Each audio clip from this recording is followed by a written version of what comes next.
Chapter 472. Li Yi spent the whole afternoon in Hongwen Library. He didn't care if it was the 4 books and 5 classics or the 13 classics. As long as it was a book related to the meaning of the scriptures, he moved it all into his library. The Confucian school in this world was similar to the one he was familiar with, but there were some differences. However, the books in the library could definitely be used, so Li Yi decided to familiarize himself with all of them. Comparing the classics with the Great One school was definitely looking for death.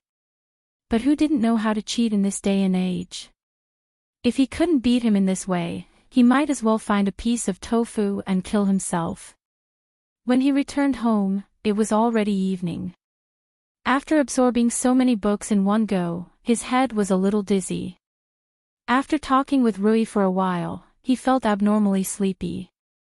He only ate a little bit of dinner and went back to his room to sleep. What's wrong with the son-in-law? Xiao Huan went into the room to take a look, then came out and murmured in confusion. Not long after, Mississippi Lu also came in with a tired face. The servant girl went up to her and asked, "Second miss, have you eaten?" Mississippi Lu waved her hand as if she didn't want to talk and went straight back to her room. The servant girl's expression was a little strange. She didn't know what the son-in-law and second miss went out to do today. Why did they look so tired? When he walked out of the small courtyard, he saw a few maids gathered together and whispered something. They seemed to be very excited. "I went shopping in the city today. Guess what news I heard?" "What?" "Don't keep us in suspense, tell us quickly, it's about our Lord Jew. The whole capital is talking about it." Looking at the servant girl's exaggerated gestures, Xiaohuan curiously moved closer. It was a very happy thing to wake up after a good night's sleep, especially after being extremely sleepy. After sleeping for 10 to 12 hours, the first thing he saw when he opened his eyes was the first ray of sunlight shining in from outside the window. His gentle, virtuous and generous wife stood by the bed and handed him a warm towel. Of course, this was just Li Yi's imagination. The first thing he saw when he opened his eyes was an old face covered with wrinkles. The old man stood by the bed like a criminal and stared at him with a pair of cold eyes. He didn't feel happy, but the effect was pretty good. "Chief Steward Chang," Li Yi almost jumped out of bed. After he came back to his senses, his face was full of anger as he squeezed out these words from between his teeth. Chang De looked at him and said lightly, "County Li has woken up. This saves me the trouble of calling you." After washing up, Li Yi threw the towel into the basin. He pulled Rui's hand seriously and said, "In the future, don't let that old guy in this room again. If he barges in, break his legs. I'll take responsibility if anything happens. Got it? Just don't let him in next time." Rui picked up the towel with a smile. After wringing it dry, she wiped his face and said, "That old man's leg is not so easy to break, let's go." Li Yi turned his head around and said this to Chang De coldly, and then headed for the outside of the room. This time he had to suggest to the old emperor that he should replace him with someone else. As the chief steward of the royal servants, old man Chang had nothing to do all day.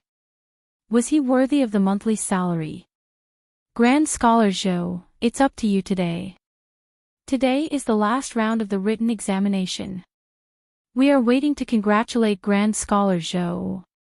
So what if he is the Grand Master of the literature sect? Grand Scholar Zhou has been studying the meaning of the scriptures all his life, so he won't necessarily lose to him." Outside the political hall, a few officials surrounded the Grand Scholar Zhou before the start of the tournament even though the people of Qi State hadn't arrived yet. The Grand Scholar Zhou had a bitter expression on his face.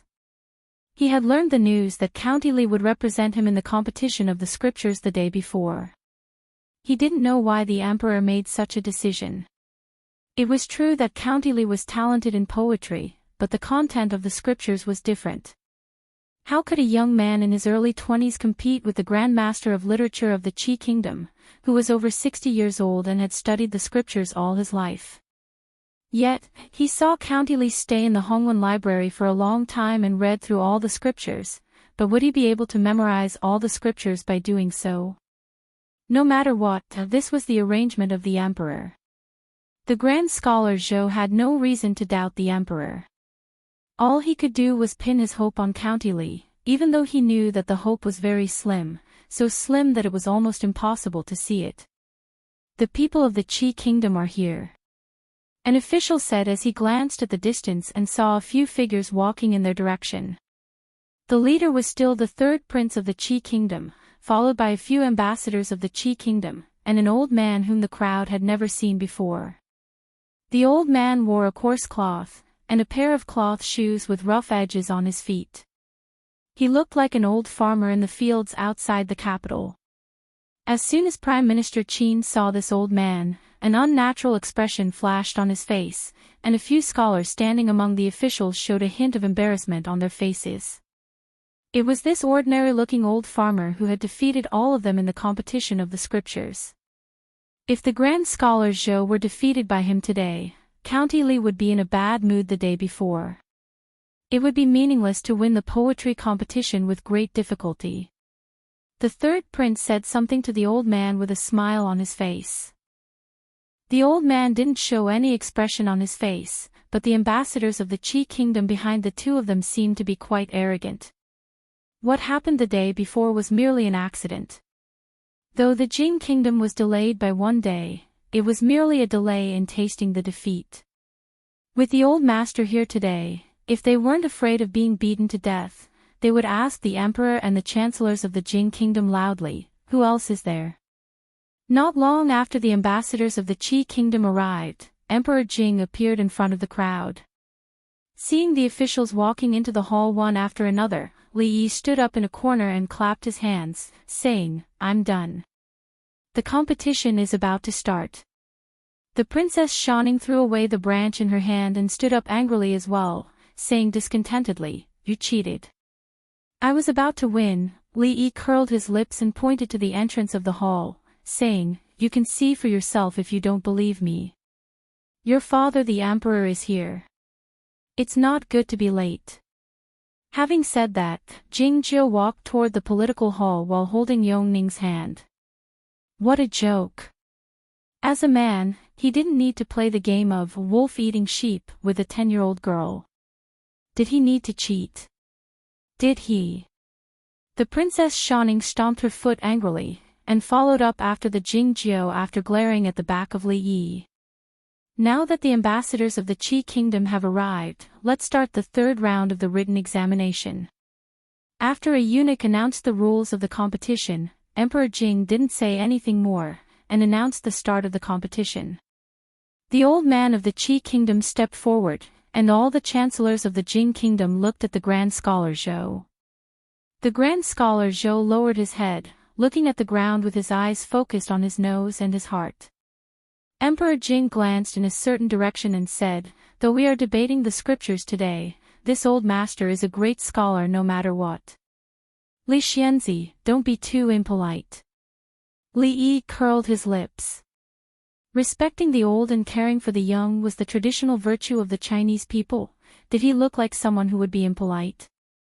No sooner had the Emperor Jing said this than the third prince of the Qi kingdom showed a hint of bewilderment on his face. The ambassadors behind him hadn't come back to their senses yet either. As for the officials of the Jing kingdom, they were even more flabbergasted. Why was it him again? Shouldn't the contestant be the grand scholar Zhou? Why did it suddenly become Li Xianzi? What was the emperor doing? Did he ask the young Li Xianzi to compete with the great scholar of the Qi kingdom on the scriptures? Did they hear it wrong? Chapter 473. Seeing the young man walking out from the crowd, the old man of the Qi kingdom finally showed a hint of emotion on his calm face. With furrowed brows, he lifted his head to look at Jing Emperor and asked, "Your Majesty, are you sure that you want this person to represent the Jing kingdom and debate the scriptures with me?" The ambassadors of the Qi kingdom also showed dissatisfaction on their faces. Old Master Meng had an honorable status.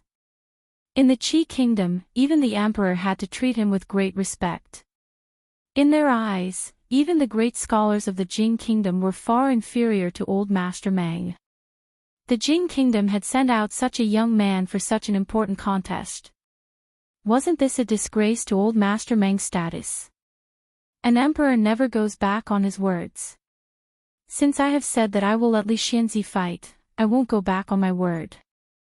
Jing Emperor waved his hand and said, "Don't worry, old master. Our Jing kingdom will accept the outcome of this contest."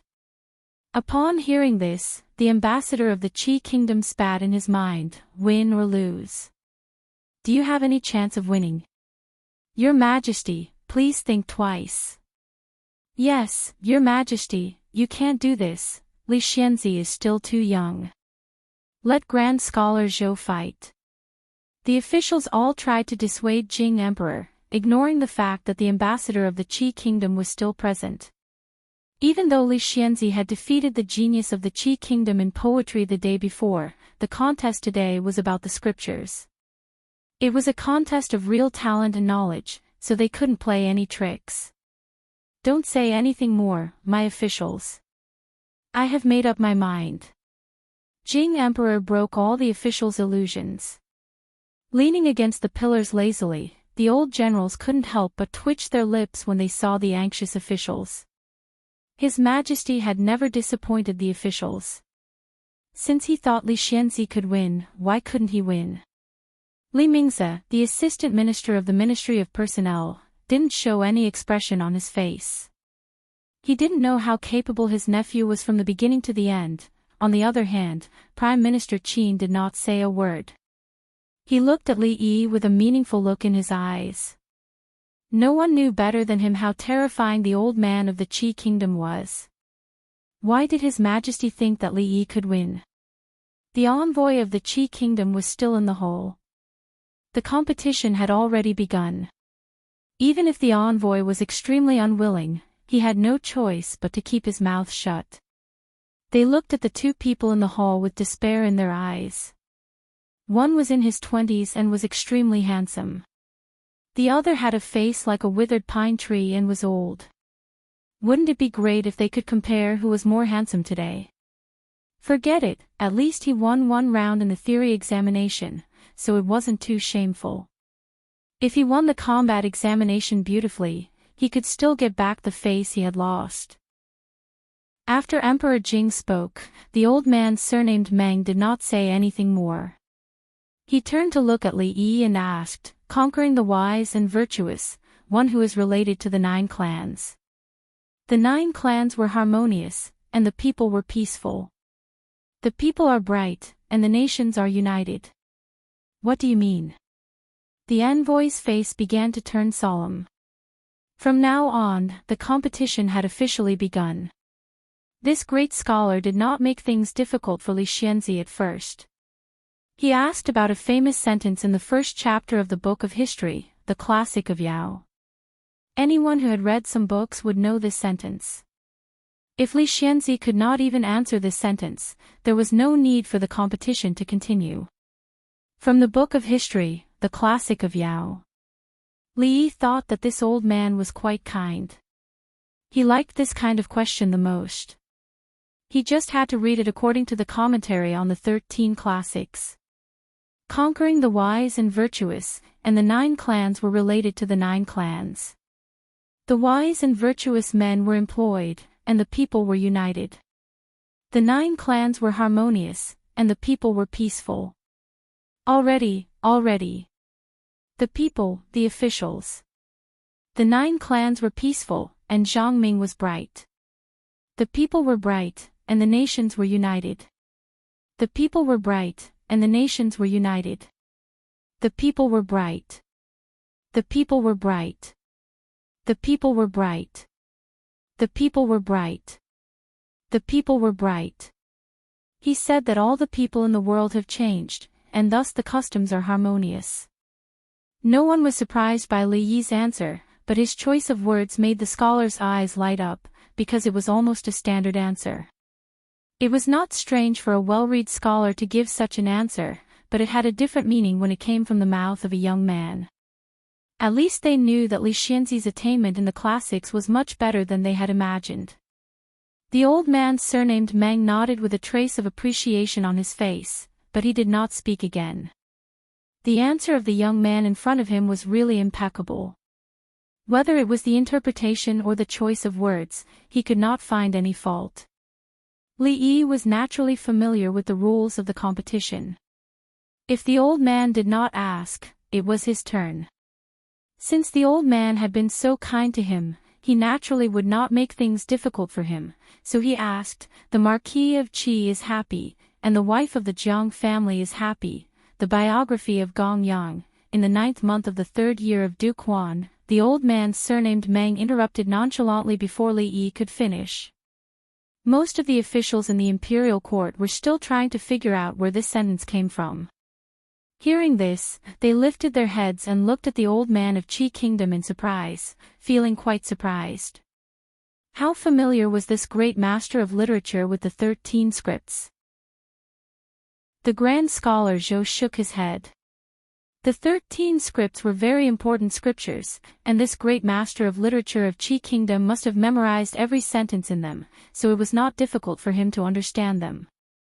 The Marquis of Qi is happy, and the wife of the Jiang family is happy. From which page, paragraph, and line of the biography of Gong Yang? Looking at the old man surnamed Meng, Li Yi thought to himself, "How dare you show off?" The expression on the face of the old man surnamed Meng froze. He had already thought of what he would ask next, but now the words were stuck in his throat. The grand scholar Zhou opened his mouth wide, and the officials opened their eyes wide. They couldn't believe their ears. Could the book debate be asked in such a way?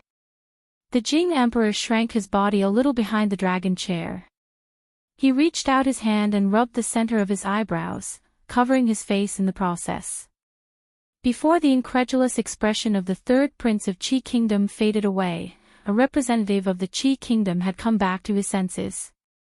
He stepped forward and exclaimed, "It's outrageous. What kind of question is this? Can't I?" Li Yi didn't pay attention to the representative of the Qi Kingdom. He turned his head to the eunuch who had announced the rules, asking, "Is there a rule that says I can't ask this question?" The eunuch was taken aback for a moment, and then shook his head, saying, "No, no. As long as the question is included in the meaning of the script, it's fine."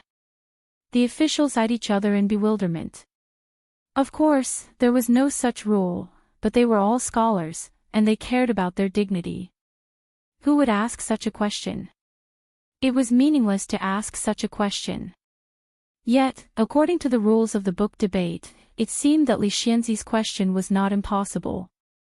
After all, his question did not go beyond the scope of the meaning of the script. If he really had a deep understanding of the 13 scriptures, he might be able to answer this question. However, looking at the appearance of the great scholar of the Qi Kingdom, it seemed that he was not that familiar with the script. The face of the envoy of the Qi Kingdom turned red. After the old man surnamed Meng waved his hand, he glared at Li Yi fiercely and retreated helplessly. The old man surnamed Meng looked at Li Yi and said, "I really don't know your question. However, can you answer this question?" The officials had a strange expression on their faces. The great scholar might have been confused by Li Xianzi's question. Since Li Xianzi could ask such a question, how could he be unprepared? It seemed that His Majesty had sent Li Xianzi up this time because he had expected such a scene. It was difficult to win directly, so he resorted to a strange tactic. His Majesty was indeed His Majesty. "Old sir, is this the second question?"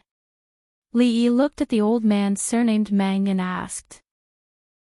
The old man said nonchalantly, "If you can't even answer your question, then according to the rules, I won't lose." Li Yi nodded and said, "The Marquis of Qi is in Huan, and the wife of Jiang is in Qi." From the 8th page, the 6th paragraph, the 3rd line of the biography of Gong Yangzhuan. In the era of printing, it was undoubtedly extremely difficult to write a biography. Some great Confucian scholars couldn't even write a book in their lifetime. Although these Confucian classics had been passed down for hundreds or thousands of years, they didn't have dozens or hundreds of editions like the later generations. The people of the Jing Kingdom and the Qi Kingdom actually read the same biography of Gong Yangzhuan. Therefore, there was only one answer to Li Yi's question. A eunuch had already brought the biography of Gong Yangzhuan, and the grand scholar Zhou confirmed that Li Xianzi's answer was correct. The old man had thought that since Li Yi could ask such a question, he would be able to answer it as well. He felt a bit angry that a great scholar was humiliated by a junior. He asked Li Yi, in that case, tell this old man, the relationship between father and son on the inside, and the relationship between the king and his subject on the outside, it's the most important thing for human beings. The kindness of father and son, the respect of the king and his subject. Which book, which page, and which line? The officials sighed in their minds. Though Li Xianzi's tactic was ingenious, he could only use it once. If his opponent asked the same question, he wouldn't be able to answer it. The envoy of the Qi Kingdom showed a contented expression. So what if Li Xianzi resorted to a strange tactic? It was no different than shooting himself in the foot. After some thought, Li Yi said with a smile, the biography of Gong Sun Chou, page 12, paragraph 5, line 13. The old man surnamed Meng was expressionless, but the officials sighed in their minds. Even if Li Xianzi could come up with a random answer, he would be denied later, and it would be of no use. Fortunately, the Hongwen house was not far from the political hall. Soon, a eunuch brought the book of Meng and handed it to the grand scholar Zhou. Shaking his head, the grand scholar Zhou said after turning a few pages, the biography of Gong Sun Chou, page 12, paragraph 5, line 13, line 12, line 5, line 13, is, the relationship between father and son, the king and his subject on the outside. It's the most important thing for human beings. The kindness of father and son, the king and his subject, the king and his subject. The grand scholar Zhou had finally realized something. He raised his head abruptly and stared at Li Yi, breathing rapidly. He didn't even notice that the book of Meng in his hand had fallen to the ground. How can it be possible? The old man surnamed Meng had finally raised his head, showing a hint of disbelief in his old, murky eyes. He strode over and picked up the book of Meng, flipping through it quickly. A moment later, he closed the book slowly and took a deep breath. As he looked at Li Yi again, the expression on his face was completely different. Chapter 474. It suddenly became quiet in the imperial court, so quiet that one could hear a pin drop. Li Xianzi was able to tell the exact position of the sentence in the legend of Guoyang the first time because he had prepared for it. But how could he tell the problem of this scholar of Qi Kingdom accurately the second time? The officials didn't think that Li Xianzi had memorized all the scriptures by heart, so much so that he could recite from which page and from which line. Nobody could do this, not even the grand scholar Zhou, and not even the Grand Master of Literature of Qi State. The officials glanced at the old man surnamed Meng, wondering if Li Xianzi had colluded with this old man. If so, it would explain why the emperor suddenly replaced Grand Scholar Zhou with Li Xianzi. Yet, was it so easy to bribe this old man? While the officials were feeling doubtful, the Emperor Jing was not calm either. The reason he chose Li Yi was because he trusted Li Yi. In fact, he didn't believe that Li Yi could compete with the scholar of Qi Kingdom in the scriptures. Only Li Xian was leaning against a pillar next to the old general, idly counting the number of birds that flew across the sky in front of the palace. No matter who it was, to compete with Li Yi would be foolish if they weren't. The moment he agreed to compete with the scholar of Qi Kingdom, his opponent had already lost. You have indeed surprised this old man. The old man surnamed Meng had finally gotten serious when he looked at Li Yi. Li Yi, on the other hand, was wondering when the competition would end. There was no point in asking about it. Did it have to end only when one side admitted defeat? If this old man was shameless, he wouldn't be able to go home for breakfast in the morning. Is it my turn to ask? Li Yi asked the old man. The old man surnamed Meng narrowed his eyes and nodded. In the 3rd year of Emperor Wu of Qi's reign, Wei Jing, the left prime minister, used the excuse that women were disrupting the governance of the country and asked Emperor Wu to abolish the empress. When Emperor Wu and his subjects submitted their reports, Emperor Wu only said one sentence, and Wei Jing was convinced and never mentioned the matter again. Li Yi looked at old man Wei and asked, how did Emperor Wu respond to Wei Jing? The 3rd prince of the Qi kingdom was taken aback. Then, his expression changed slightly. Among the officials, many of them changed their expressions. What was wrong with Li Xianzi? Why did he ask about the affairs of the Qi kingdom? Wasn't it obvious that he was asking about the Qi kingdom? Nonsense. The old man surnamed Meng frowned and said, in the 3rd year of Emperor Wu's reign, the Qi kingdom was founded not long ago. Empress Wen Jing is a virtuous woman. How can there be chaos in the government? Ahem, Lord Meng, Li Xianzi didn't make irresponsible remarks. It's true. The 3rd prince of the Qi kingdom coughed lightly and said. The old man surnamed Meng frowned even more and asked, why hasn't this been recorded in the history books? Which scripture did it come from? This is a secret of the royal family. All the books related to it have been destroyed. It's normal that Lord Meng doesn't know about it. The 3rd prince of the Qi kingdom shook his head and said, Lord Meng, you don't need to ask anymore. Let's continue. In the Zhengli Hall, the ambassadors of the Qi kingdom and the officials of the Jing kingdom finally saw the most unique debate they had ever seen in their lives. According to the usual procedure of the debate, one side would ask questions and the other side would answer. Then, the one who asked the question would take advantage of the other side's loopholes to attack. The scene was fierce and spittle flew everywhere. In the end, one side would be speechless and admit defeat. However, the situation today was completely different. Li Xianzi never asked the great master of literature to explain the meaning of the scripture, nor did he ask strange questions like in the beginning. But his questions were more tricky. A great master of literature couldn't answer the questions he asked, so how could he explain the scripture? Even the grand scholars of the Hongwen school suspected that Li Xianzi had fabricated the scripture. However, when the eunuch found the original text in the Hongwen school, they could only look at him as if he was a monster. He could even remember such an obscure scripture. Even if the great master of literature had a good memory, it was impossible for him to remember all the scripture for thousands of years. At this time, he could only suppress his anger in his heart and ask more and more incisive questions. The great scholars in the court all frowned. However, the result also surprised them. No matter how the old man surnamed Meng asked, Li Xianzi always gave perfect answers, so perfect that the old man couldn't find any loopholes to attack.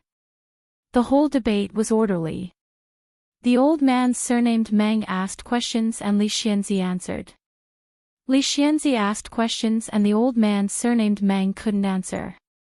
After a few rounds, the old man surnamed Meng couldn't keep calm anymore. The expressions on the faces of the envoys of the Qi state were as if they had seen a ghost. The scene that they had witnessed today had a huge impact on them. Their old master had been firmly suppressed by that young man from the beginning to the end. What else did he not know? On the other hand, the officials of the Jing kingdom looked relaxed. If they had known that Li Xianzi was so powerful, they wouldn't have worried for so long. Judging from the appearance of the great master of literature of the Qi kingdom, it was only a matter of time before he admitted defeat. The 3rd prince of Qi kingdom revealed a look of astonishment. He looked at the old man who had once again sunk into deep thought because of Li Yi's question. He walked to the old man's side and whispered, "Old Meng." After a long time, the old man surnamed Meng raised his head and said in a low voice, "I've lost." There was no resentment or unwillingness in his voice. He had indeed tried his best, but how could the young man in front of him be so familiar with the scriptures that it was shocking? Even though he had studied the scriptures for decades, he was still far from being able to match up to him. He even had a feeling that he wasn't facing a person, but the great master of literature hall of the Jing Kingdom. I didn't expect the Jing Kingdom to have such a young and outstanding talent. I admit defeat. At this point, the old man surnamed Meng didn't continue the debate. Since the young man's answers left him with no room to argue, how could he continue the debate? Thank you for letting me win, Li Yi said, cupping his hands. He had thought that the Great Confucian debate would be high-end and impressive, but he didn't expect it to be like this. It was an open-book exam, and the answers to all the questions could be easily found in the books.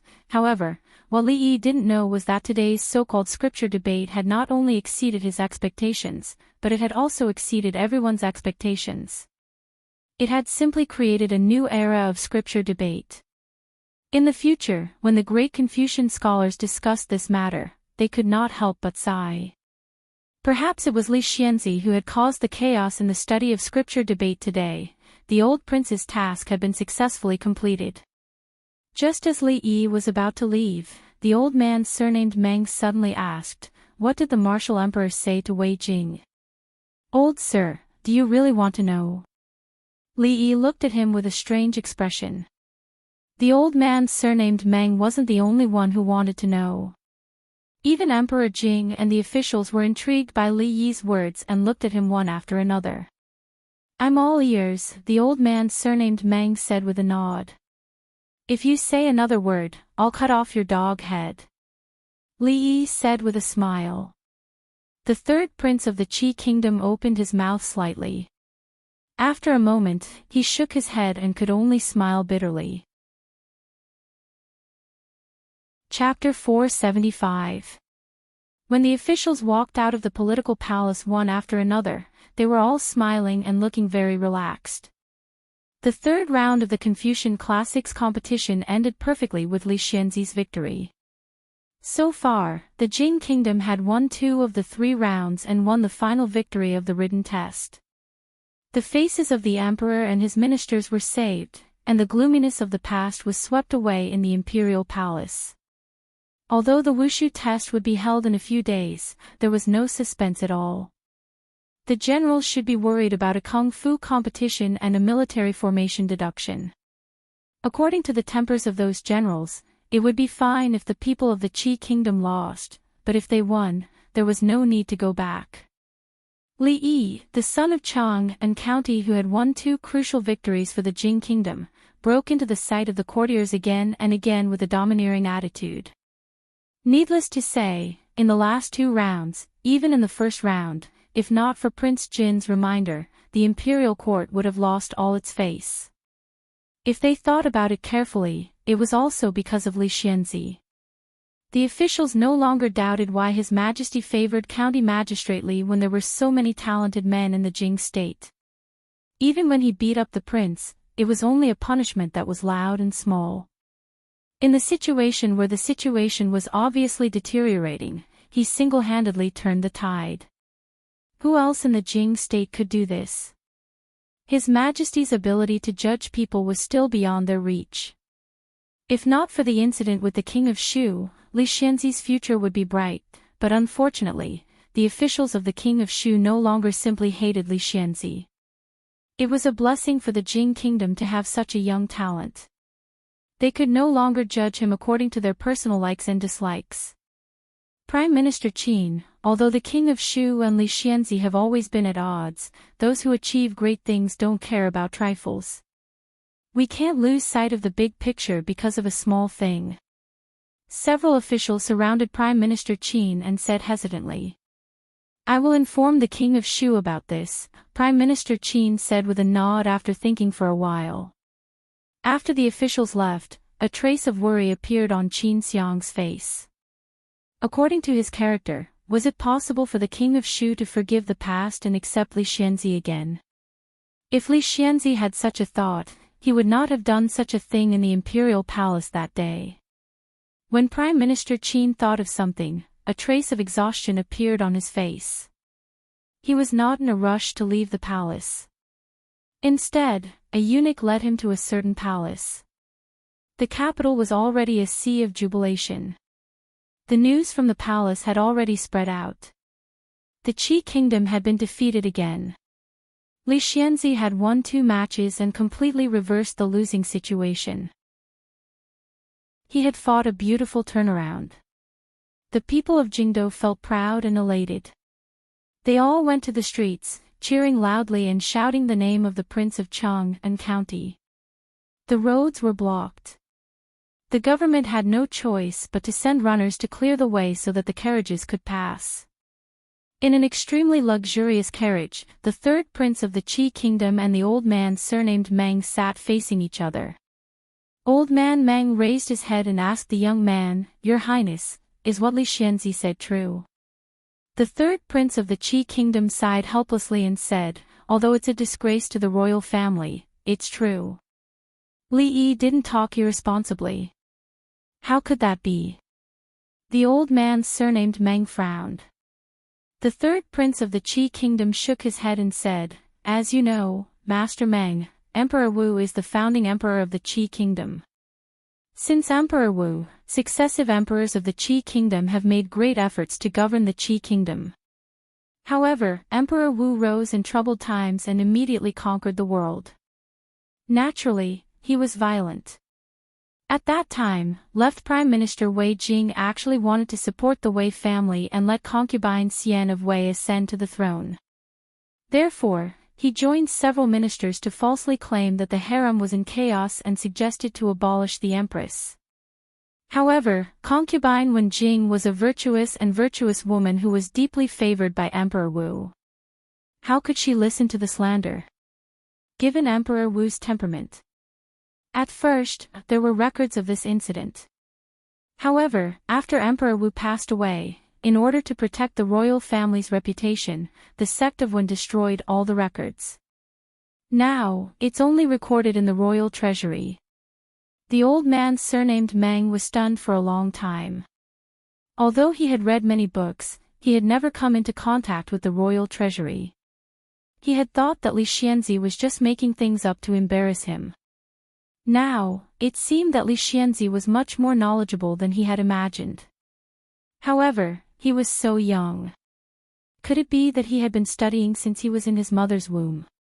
The old man surnamed Meng stopped thinking about this puzzling matter. He lowered his head and bowed, saying, "I'm useless and have failed to live up to your highness's trust." "Lord Meng, you're exaggerating." The 3rd prince of the Qi kingdom hurriedly helped him up and said, "This is not Lord Meng's fault. It's just that Li Xianzi. Alas, if only the Qi kingdom had such a great talent. How great would it be?" He raised his head with a hint of expectation in his eyes. The celestial punishment artifact really shouldn't be in the hands of the Jing kingdom.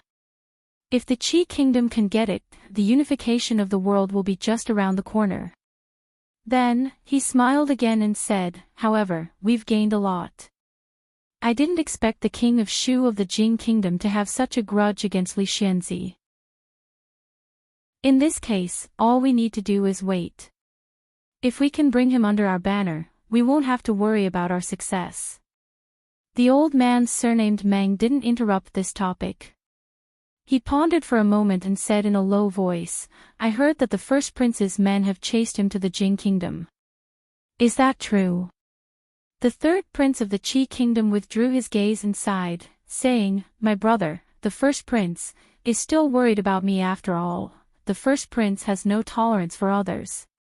How can he be the emperor? When I return to the Qi kingdom, I must submit a memorial to His Majesty."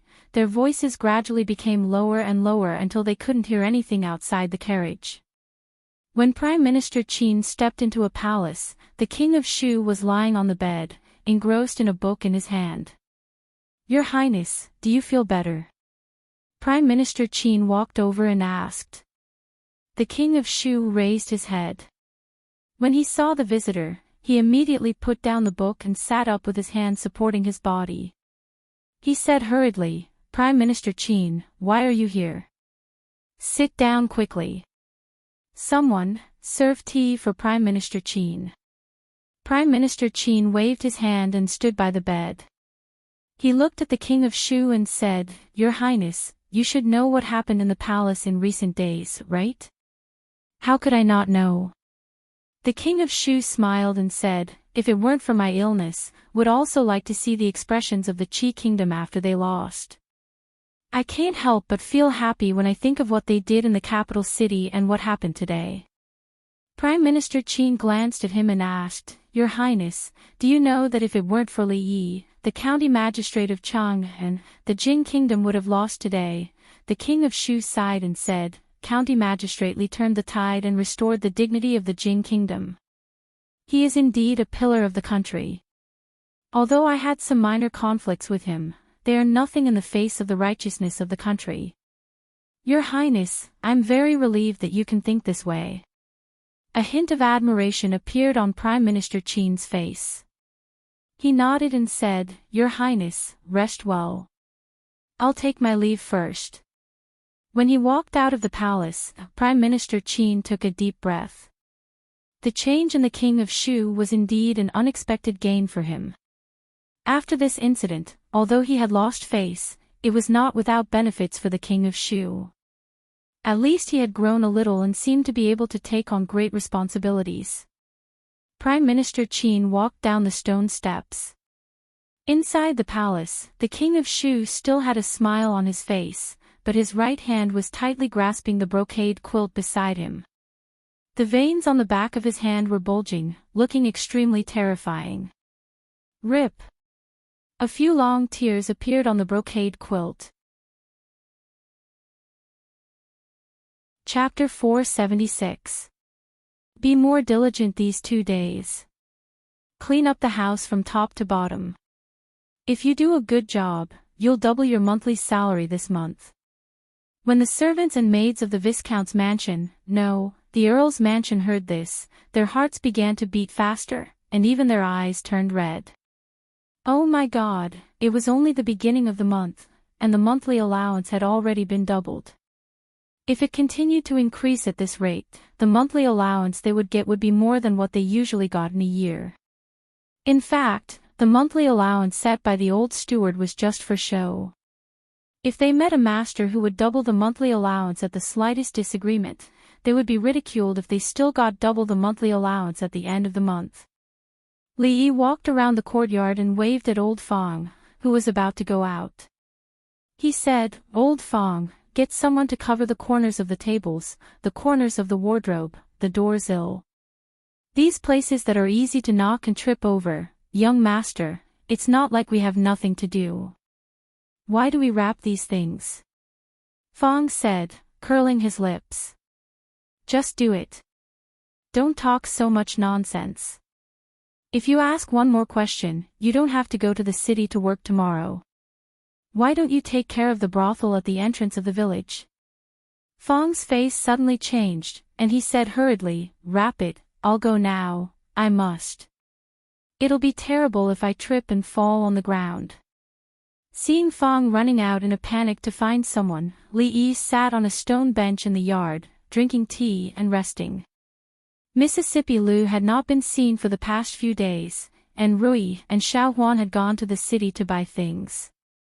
He had been directing people for half the morning, and he was indeed a little thirsty. The old emperor was indeed a man of his word. On the second day after the written examination, after all the officials had left the court, he became the county count of Chang'an.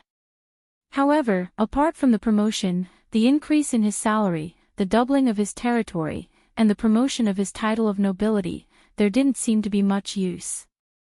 But these were not important. The important thing was that Princess Yongning would come here in a few days for treatment. As for the upcoming Wushu examination, who cared about the people and the courtiers talking about it? After sitting down for a while, Fong came in again and said, Young master, there is someone outside who says he is your friend. He is waiting at the door. After saying this, Fong seemed to think of something and added, He brought a gift, and it seems quite heavy. Then hurry and invite him in. To have friends come from afar, no matter how far they are, they must be killed. It was a joy, especially for friends who had brought gifts and were very sincere. They must not be neglected. People like Li Xian, who never brought gifts and always liked to steal things from home, weren't welcome on the list.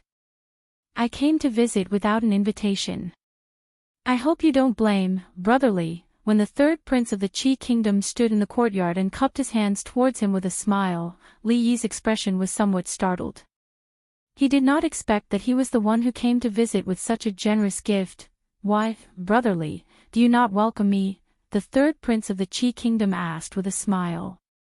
Li Yi finally came to his senses and stretched out his hand, saying, "Please. What is the purpose of your visit today, third prince?" In the living room, the two of them sat down. After a maid served tea, Li Yi went straight to the point. He had only met the third prince of the Qi kingdom a few times. Although he did not have any ill feelings towards him, due to their opposing statuses, they could not be considered friends. Logically speaking, the third prince should be gnashing his teeth in hatred for him for ruining his plans, right? But the third prince did not seem to care at all. At least, he could not guess what he was thinking. The third prince of the Qi kingdom waved his hand and said, "Brotherly, there is no need to be so formal. There is no third prince here. There is only Zhao Yi." Li Yi only knew that Zhao was the surname of the Qi kingdom. This was the first time he heard the name of the third prince. He was even more puzzled. This third prince acted like he was very familiar with him. But he did not seem to know him that well. Zhao Yi smiled and said, "Brotherly, you don't have to worry. I am not a narrow-minded person. Brotherly won the 2 matches fair and square. Even Xiao Wen and old Mr. Meng praised you. We have underestimated the people of the world. It is not unjust that we lost the 2 matches." Li Yi did not know what to say. Could it be that the third prince had sent such a generous gift just to get close to him? "Third prince, if you have something to say, please say it." Li Yi spoke again. After all, he still had to live in the Jing kingdom. It was not suitable for him to be too close to the third prince. If it were not for the fact that Li Yi did not have a bad impression of him, and that he admired him a little, he would have asked Fang to send him off long ago. The third prince seemed to have a good personality. Li Yi had discovered this the first time he had seen him. Ever since he stepped into the courtyard, none of his expressions or movements had made Li Yi feel uncomfortable. Talking to such a person would naturally give one a feeling of being bathed in the spring breeze. It does not matter whether brotherly believes it or not. "I really want to be friends with brotherly." Zhao Yi looked at him and said, "I have seen many young talents. But after meeting brotherly, I finally understand what it means to be a genius. To tell you the truth, brotherly was not born in the great Qi kingdom. Instead, you were born in the Jing kingdom. I am very sorry. Third prince, you flatter me." Li Yi had to admit that the third prince was very good at praising people. When he spoke the truth, his expression was sincere and his attitude was touching. Although he knew that the third prince was a prince of the Qi kingdom, Li Yi's impression of him continued to rise. "If the Qi kingdom and the Jing kingdom were not at odds, you and I would definitely be best friends." Zhao Yi looked at Li Yi and said, "Unfortunately, there are no ifs." Li Yi sighed and said, "That may not be true." Zhao Yi smiled and suddenly asked, "I heard that there is some discord between Brother Li and Qin Yu, the eldest grandson of Prime Minister Qin, and the King of Shu." Li Yi turned his head and looked at him. Zhao Yi did not wait for him to answer. He smiled and said, "No matter how you look at it, the King of Shu is the prince most likely to inherit the throne. In the future, the Qin residents will certainly be like the sun in the sky. I do not know why brotherly has enmity with these 2 people." Zhao Yi paused and looked at him with a slightly serious expression. "I just want to let brotherly know that whether that day will come or not, there will always be a place for brotherly in the Qi kingdom." Zhao Yi looked into Li Yi's eyes and said seriously, He took out an object from his bosom and put it on the table between them. In the Qi kingdom, seeing this object is like seeing me. Brotherly, keep it. Li Yi looked at the dragon-shaped jade pendant on the table thoughtfully. At this moment, Xiao Yi stood up from his chair and sighed, I've stayed in the Jing kingdom for a long time this time. I'll be leaving tomorrow. It's a pity that I can't catch up with you for long. I hope I can see you again one day. I still remember that Brotherly still owes me a meal. He said again and turned to leave. No, no, no. Li Yi shook his head and pointed at Li Xian who was walking in from outside and said, the person who owes you a meal is over there. Chapter 477. Imperial Uncle actually agreed to let Yongning leave the palace. How did you do it? Li Xian strode in from outside, followed by a guard carrying 2 food boxes in his hands. He had just finished speaking when he saw the young man standing opposite him. He was stunned and blurted out, why are you here? The third prince of the Qi kingdom, Xiao Yi, was also stunned, but then he cupped his hands and said with a smile, Crown Prince Li Xian, what a coincidence. At a square table in the hall, Li Xian pointed at the dishes he had brought, which were prepared to go with wine while chatting with Li Yi. He looked at the third prince of the Qi kingdom and said, let's eat. After today, we don't owe each other anything. The expression on his face was a little gloomy. Obviously, he still held a grudge for being cheated by the third prince of the Qi kingdom. I don't think I've offended Brotherly in any way, have I? Xiao Yi didn't start eating, but looked at Li Xian and said. That day in the Jade Courtyard, why didn't you say you were the third prince of the Qi kingdom? Li Xian looked at him and said with some anger.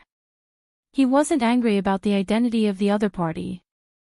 There were so many princes in the Qi kingdom, and he didn't have the time to hate them one by one.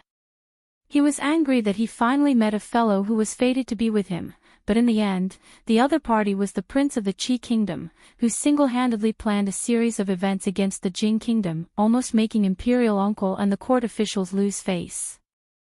Before this, Li Xian's impression of him was that he was a compassionate young man who would help out when he saw injustice. The contrast was so great that the crown prince couldn't accept it. Xiao Yi looked at him and said helplessly, at that time, I didn't know that one of you was a crown prince and the other was a viscount. Li Xian felt that his question was very unreasonable as soon as he spoke the truth, but he was really depressed. He didn't want to be reasonable. He looked at Xiao Yi warily and asked, what are you doing here? Xiao Yi stood up and smiled, I will be leaving tomorrow. This time, I came to bid farewell to Brotherly. From start to finish, he didn't touch his chopsticks. After he finished speaking, he looked at the two of them deeply and walked out the door. When he reached the door, he suddenly stopped. Without turning around, he said, I think I'll owe you a meal first. When the figure of the third prince of the Qi kingdom disappeared, Li Xian immediately turned to look at Li Yi and asked, what is he trying to do here? Just like what he said. Li Yi tore off a drumstick, took a bite and said, good chicken. Next time you come, remember to bring 2 more. Li Xian shook his head and looked out the door once more. He then said, although this fellow isn't bad, he's still a prince of the Qi kingdom after all. It's best to stay away from him, Your Highness. Why did you tell Li Yi that you're leaving? In a certain courtyard in the capital, many people were going in and out. The blue-robed, middle-aged man stood behind the third prince of the Qi kingdom and asked suspiciously. What's going on? I feel that we will meet again in the future. Xiao Yi raised his head slightly and looked at the horizon. He said, if father did not rush me so urgently, we would have more time to make arrangements. It's a pity. The middle-aged man nodded and said, the most important reason for our visit this time is to discuss the problem of the 2 cities. The third prince has indeed stayed in the Jing kingdom for too long. I'm afraid there will be different opinions in court. For His Majesty to be able to drag things out until now, I think it must not have been easy. I'm afraid that brother also contributed a lot. Zhao Yi sighed and said, "Send down the order that everyone should try to pack as little as possible. Just bring enough food for 5 days. On the road, we must be careful. Then the combat examination. Are we not going to compete?" The middle-aged man hesitated for a moment and asked. "Compete, of course we have to compete. At this point, winning or losing is no longer important. But just like the Jing Kingdom's previous choice, even if we know we will lose, we cannot avoid it." The third prince of the Qi Kingdom shook his head and said, "I will make arrangements for this matter. There is no need to worry. There is still one thing I don't understand." The middle-aged man bowed again and said, "Your Highness, why don't you just capture Li Yi and force him to reveal the secret of Tianfa? As long as we leave the capital, the third prince of the Qi Kingdom waved his hand and said, "This is the capital after all. None of the spies we sent to that place have returned. It is clear how much importance the Jing Kingdom places on Tianfa. Even if we manage to force out the formula, we will certainly not be able to safely escape back to the Qi Kingdom.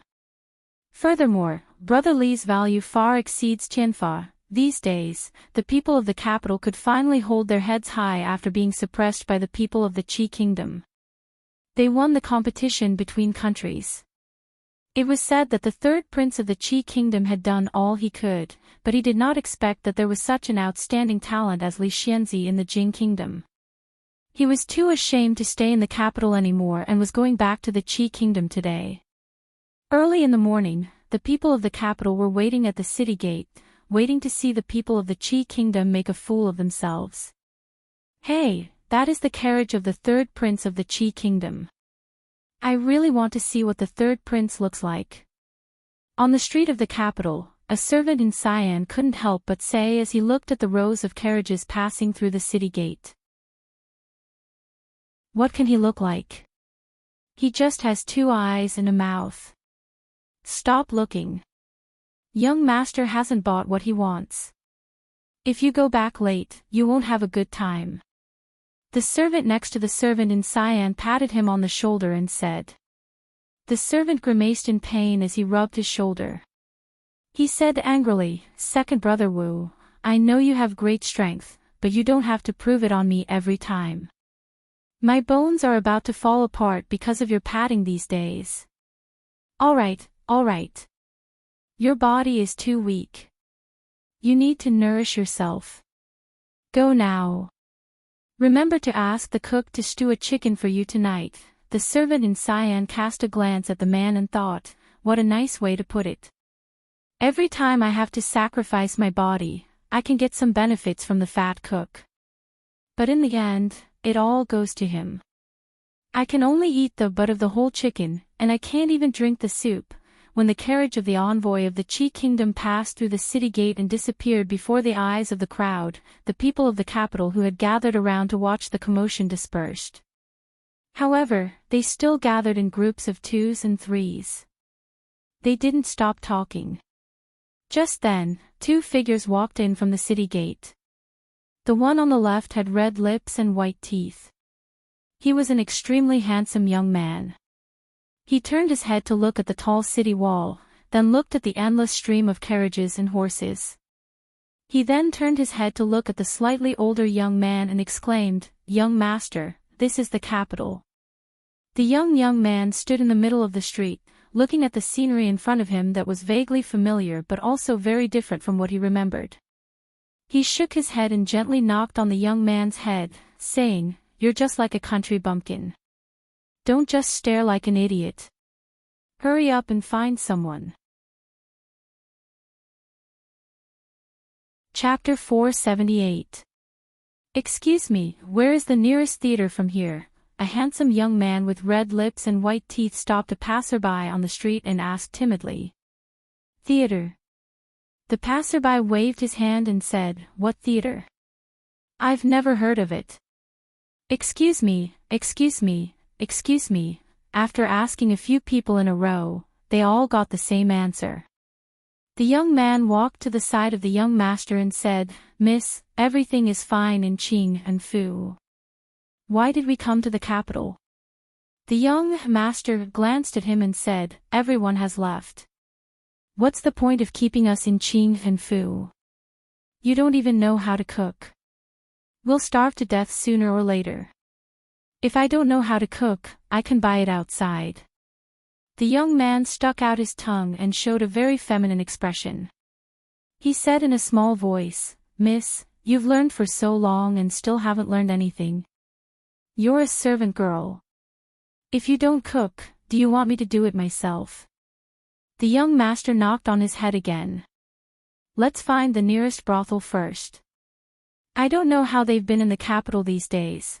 The young man covered his head and asked the next passerby with a wronged expression. "What's wrong? What's wrong with fifth young master?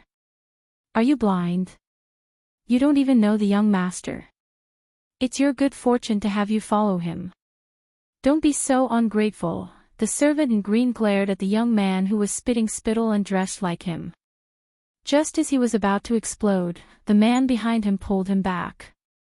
The man laughed foolishly and said, "Ah, we are servants. It's the same no matter who we serve. Since the young master has a use for us, how can we refuse?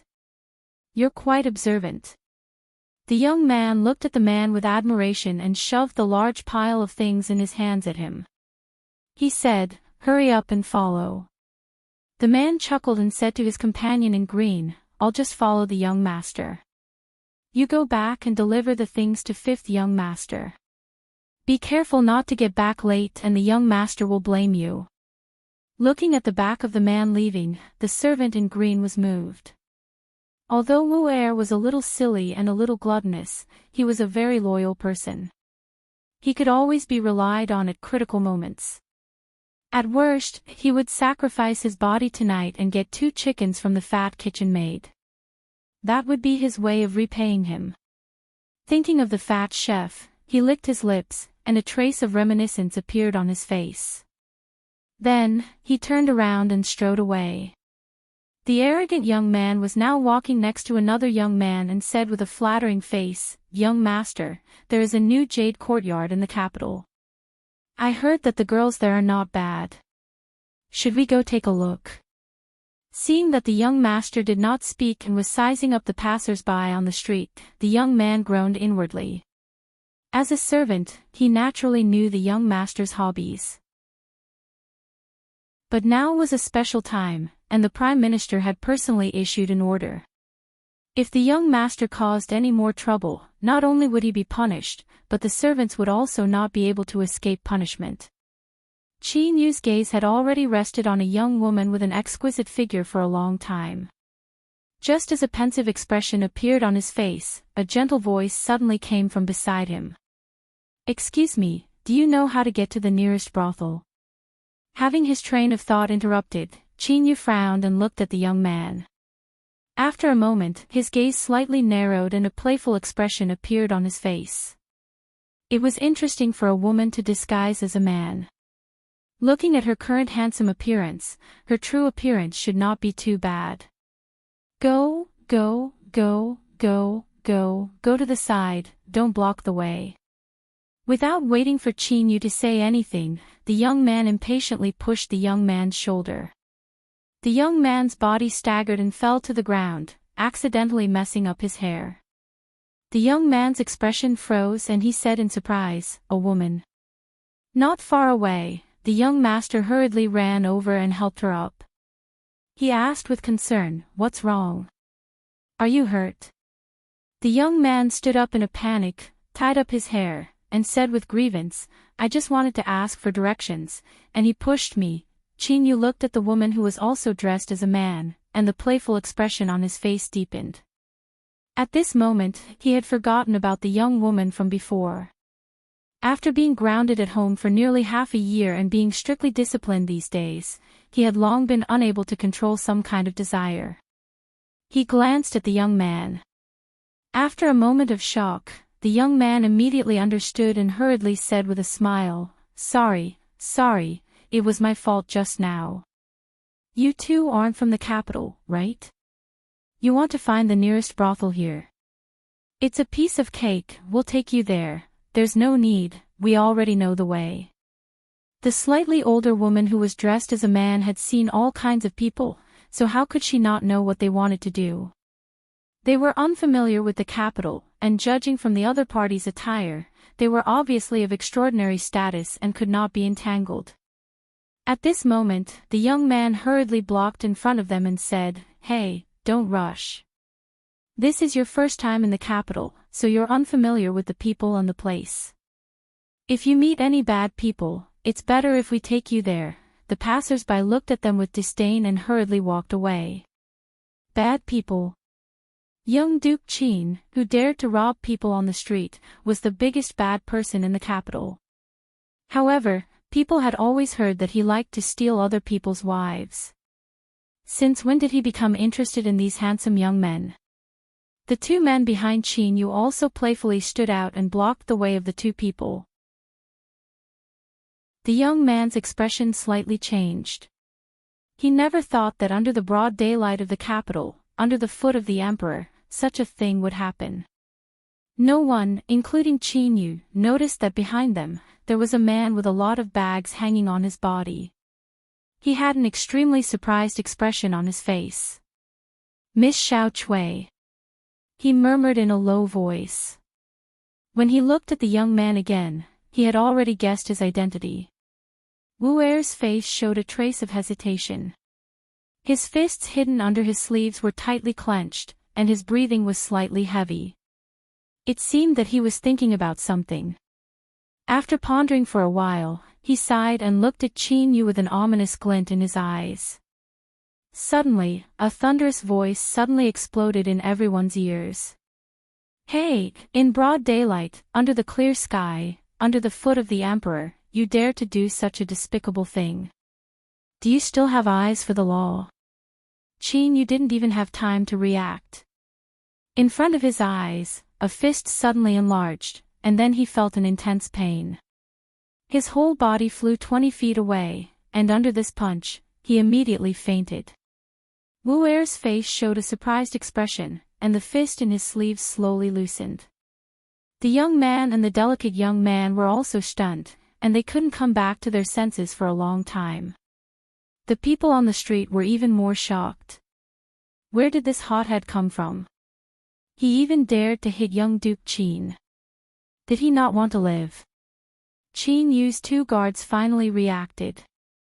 A trace of panic flashed on their faces, but they quickly regained their composure. They angrily pounced on the man who had appeared on the scene. Several banging sounds were heard. This man's skill was surprisingly good. In just a few breaths of time, the two of them were knocked down to the ground, unable to get up again. Who are you?" The young man's body trembled, and he looked at the man in fear. Hearing this, a trace of joy flashed across the man's face. He immediately said in a loud voice, "Listen up, I am Xuanzhou's Xing Mian, ranked 23rd on the hero ranking. I saw injustice on the road, so I lent a hand. If you want revenge, come find me." They didn't know if it was an illusion, but at this moment, a strange thought suddenly surged in the hearts of countless passers-by. From beginning to end, this man beat up young Duke Qin on the street. It seemed like his motive was not to see injustice, but to shout out the words he had just said. If he only wanted to make a name for himself, then he had indeed done it. There were countless people in the capital who didn't like young Duke Qin, but the only one who dared to treat him like this on the street was this man in front of them. "Hero, you'd better leave quickly. The person you just beat up is young Duke Qin. His grandfather is the current prime minister." A passerby who was hiding in the crowd kindly reminded him. "What?" Hearing this, the man named Xing Mian's expression changed greatly. The prime minister's grandson. Chapter 479. The man, who had a righteous expression on his face, froze on the spot when he heard the kind reminder from a passerby. The reason why he taught this playboy a lesson on the street was because he wanted to make a name for himself so that he could be ranked on the chivalry ranking. Who would have thought that this person was the grandson of the prime minister? This seemed to be a little different from his original plan. "Hero, you'd better run. You can't fight against the Qin family in the capital." Young Duke Qin, who had always been arrogant and had no regard for the law, was the scourge of the capital. Seeing him being beaten up on the street, the crowd only felt happy in their hearts. They also had a good impression of the swordsman named Jing Mian, so they kindly reminded him again.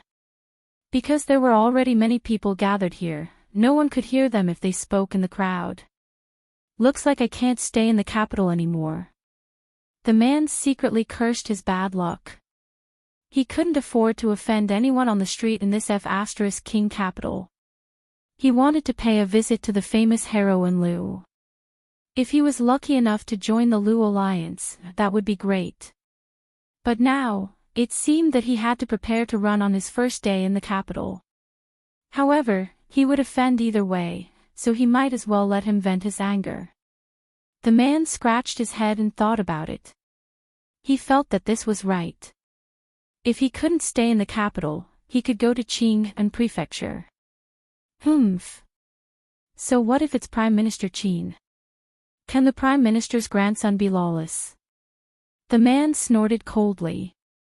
With a face full of righteousness, he said loudly, "This is the capital, under the feet of the Emperor. Since someone is using his power to bully others, I will let him know the consequences of using his power to bully others." The burly man kicked Qin Yu on the ground like a ragged sack. After a series of punches and kicks, he laughed and said, "Remember my name well. I am Jing Mian of Xianzhou, ranked 23rd on the Hero Earth ranking." After he finished speaking, he quickly flashed into the crowd and soon disappeared. Hero, he knew that the Qin family was powerful, but he still offended young Duke Qin. In the hearts of the crowd, they no longer thought of him as a brute. He was a true hero, worthy of the name of a hero. They immediately felt deep respect for him. Jing Mian of Xianzhou, they silently remembered this name in their hearts.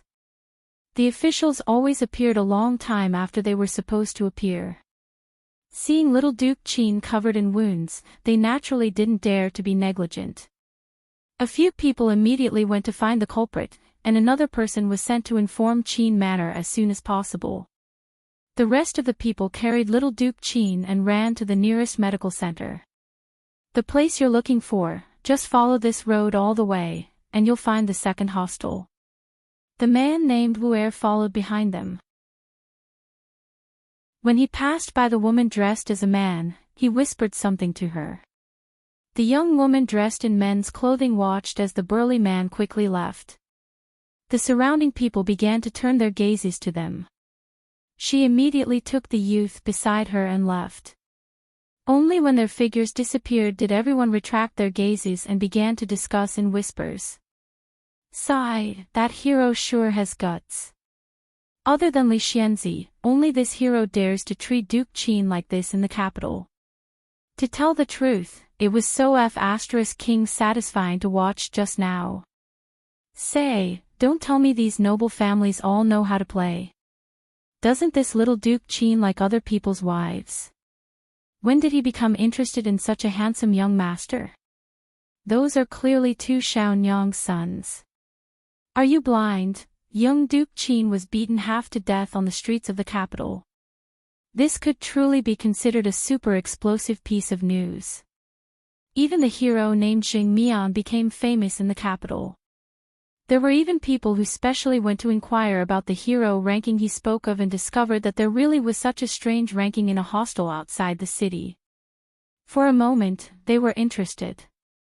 At that time, a number of people went out of the city together. In a newly built hostel in the city, Wan Ruoqing walked out with a tired expression. After overcoming many difficulties, the several hostels in the capital were finally on the right track. These days, she had to attend to everything personally, so she was indeed a bit tired. In front of her, two figures walked over. Wan Ruoqing stood to the side and made way for them. Suddenly, she was hugged by the young man who walked in. Her expression immediately changed. Just as she was about to speak, she felt a strange feeling from her chest. It seemed to be a bit familiar. She seemed to have thought of something and immediately looked over.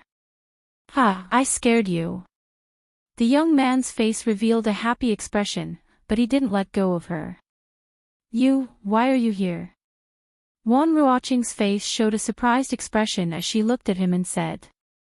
"These days, there have been many things to do in the hostel. Fortunately, you came here to help me."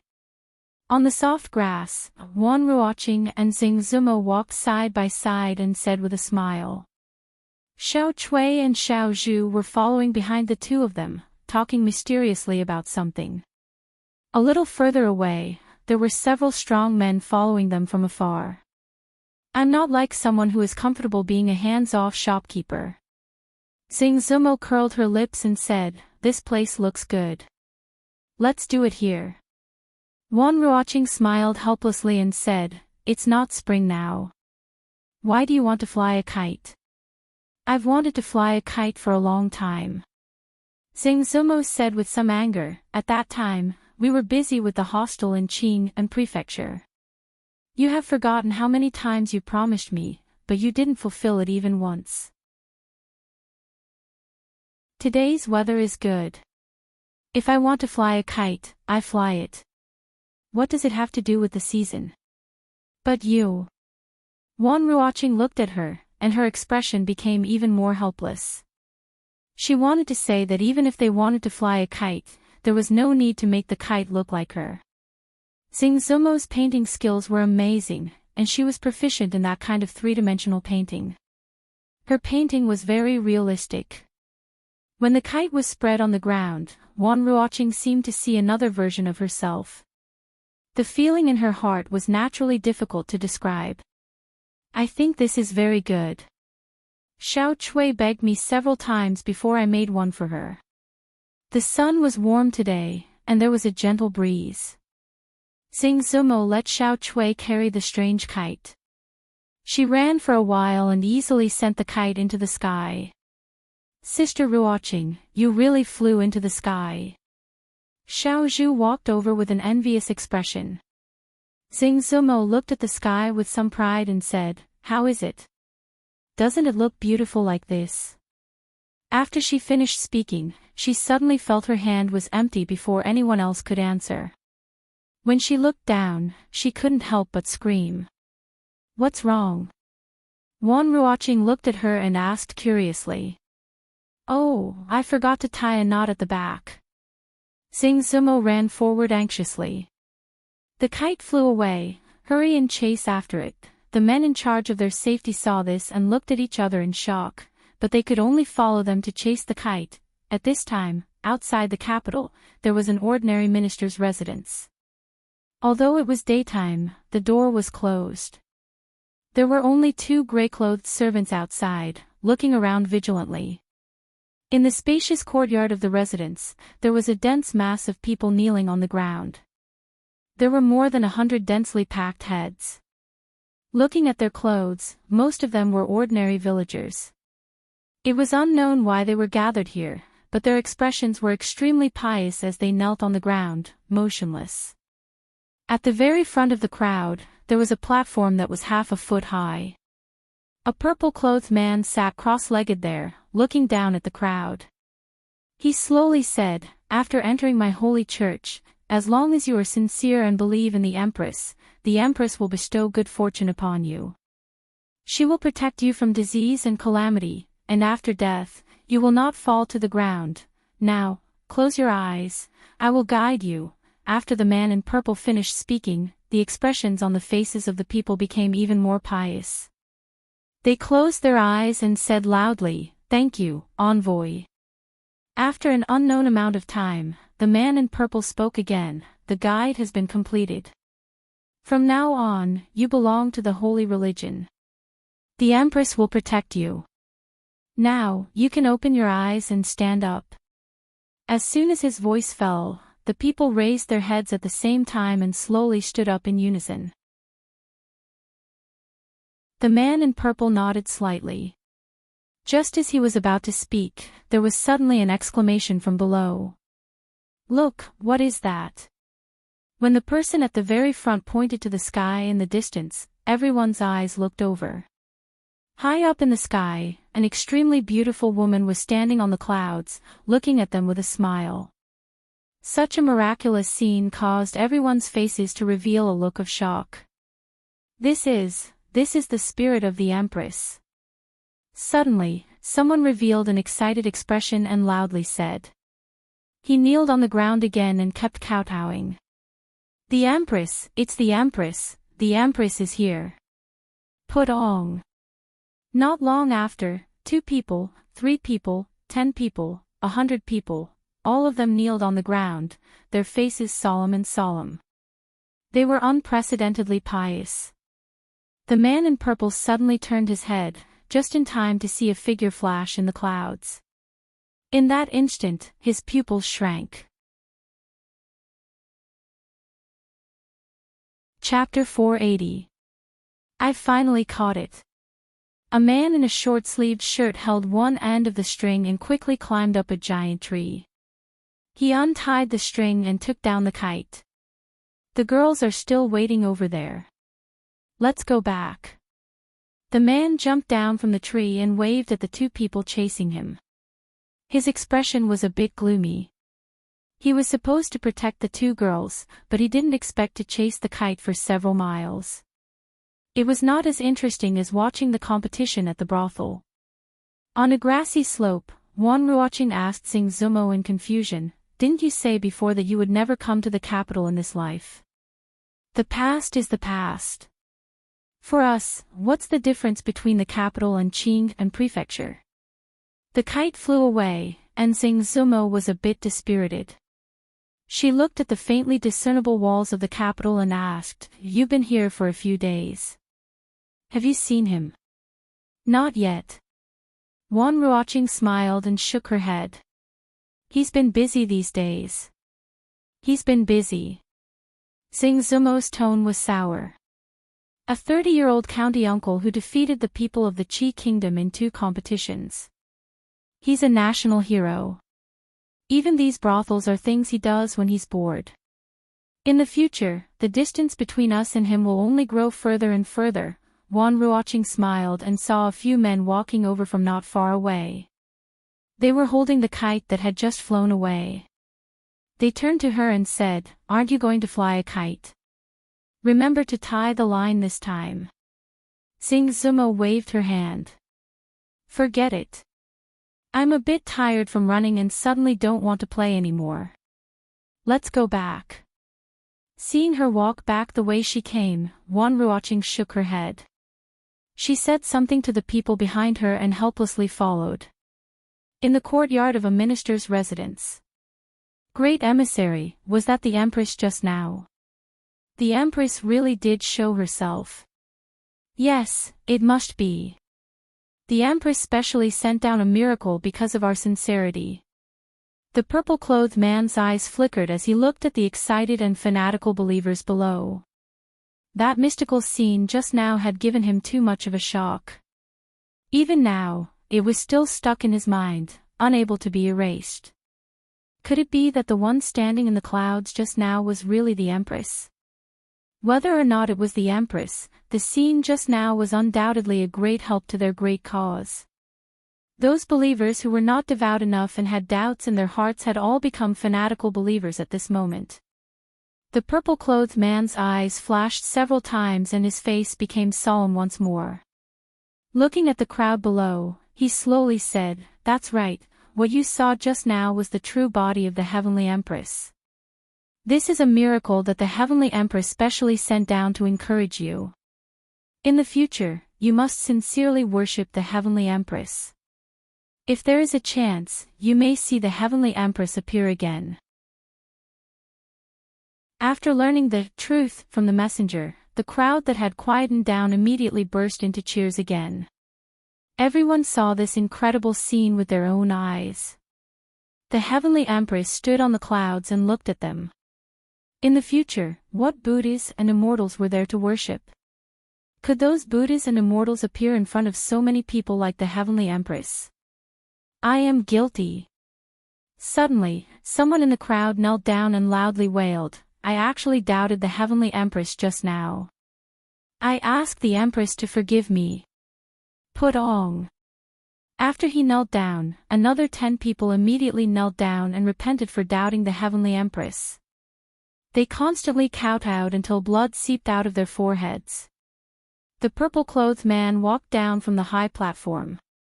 With a face full of compassion, he said, "You do not need to be like this. The Empress is merciful and will not blame you for this. As long as you wholeheartedly work for the holy religion in the future, even your past karma will be eliminated by the Empress." Not long after, everyone with extremely pious expressions walked out of the courtyard and gradually disappeared into the surroundings of the house. In the courtyard, the purple-clothed man looked at the 2 servants and asked in a deep voice, "Where is the Empress now? There has been a change in the situation. I must immediately report to the Empress." "What?" Li Yi looked at Li Xian, who couldn't help but laugh. He asked, "What did you say?" "Qin Yu was beaten up. He even dared to beat Prime Minister Qin's grandson. Just who has the guts to do so?" Li Xian's guards stood at the back and looked at the 2 with a strange expression. All the people in the capital who had beaten up Duke Qin were standing here. "You still have the nerve to ask who had the guts to do so?" "No. I don't know." Li Xian had been laughing since the beginning. As he laughed, he said, "I heard that he was molesting on the street and was seen by a passing knight. He didn't know his identity and only thought that he was an ordinary hedonistic son of a rich family. He ruthlessly taught him a lesson on the street. I heard from the imperial physician that Qin Yu had several broken ribs. His injuries were even worse than the King of Shoes. If he doesn't rest at home for a few months, he won't be able to get out of bed." "What about that hero?" Li Yi asked curiously. The officials searched crazily but still couldn't find him. He was just a passing knight. Even if he left his name and left the capital, how could he be caught? Li Xian calmed down a little and said, "I'm afraid that Qin Yu's beating will be in vain." Li Yi nodded and said, "That hero did a good job. I still don't know his name. I have to ask around.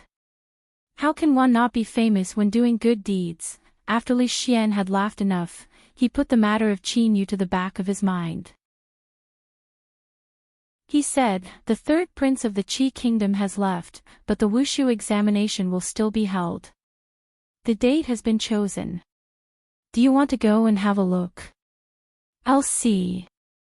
I don't understand things like battle formations. I don't know much about the 6 stratagems, the 3 stratagems, and Sun Tzu's art of war." Li Yi thought for a while and said, "I heard that there will be a martial arts competition between the experts of the Qi kingdom. It should be interesting. When will the competition be held?" Li Xian shook his head and said, "What 6 stratagems, 3 stratagems, and Sun Tzu's art of war? What are you talking about? Are you sure you've learned the art of war?" Li Yi looked at him and asked curiously, "You didn't learn the art of war from a scholar, did you?" Not to mention the first 2, he hadn't even heard of Sun Tzu's art of war. Li Yi was willing to bet that if Li Xian hadn't skipped classes, he would have taken his surname. "My art of war was taught by General Shui." Li Xian looked at him and said seriously, "Now tell me, what are the 6 stratagems, 3 stratagems, and Sun Tzu's art of war?" Looking at Li Xian's expression, Li Yi's heart skipped a beat. He finally realized something. "Damn it, I was careless." A look of astonishment appeared on Li Yi's face. He said, "What 3 stratagems, 6 stratagems? What are you talking about? I don't understand." He stood up from the chair and shouted toward the door, "Xiao Huan, see the guest out." Chapter 481. Hearing the son-in-law call for her, the servant girl hurriedly ran in. Not long after, she walked out again, somewhat baffled. Where did this book on the art of war come from? Li Xian looked at Li Yi and asked in astonishment. When it came to history, he might have a headache, but when it came to the art of war, even though he had never personally practiced it, his theoretical knowledge was extremely abundant.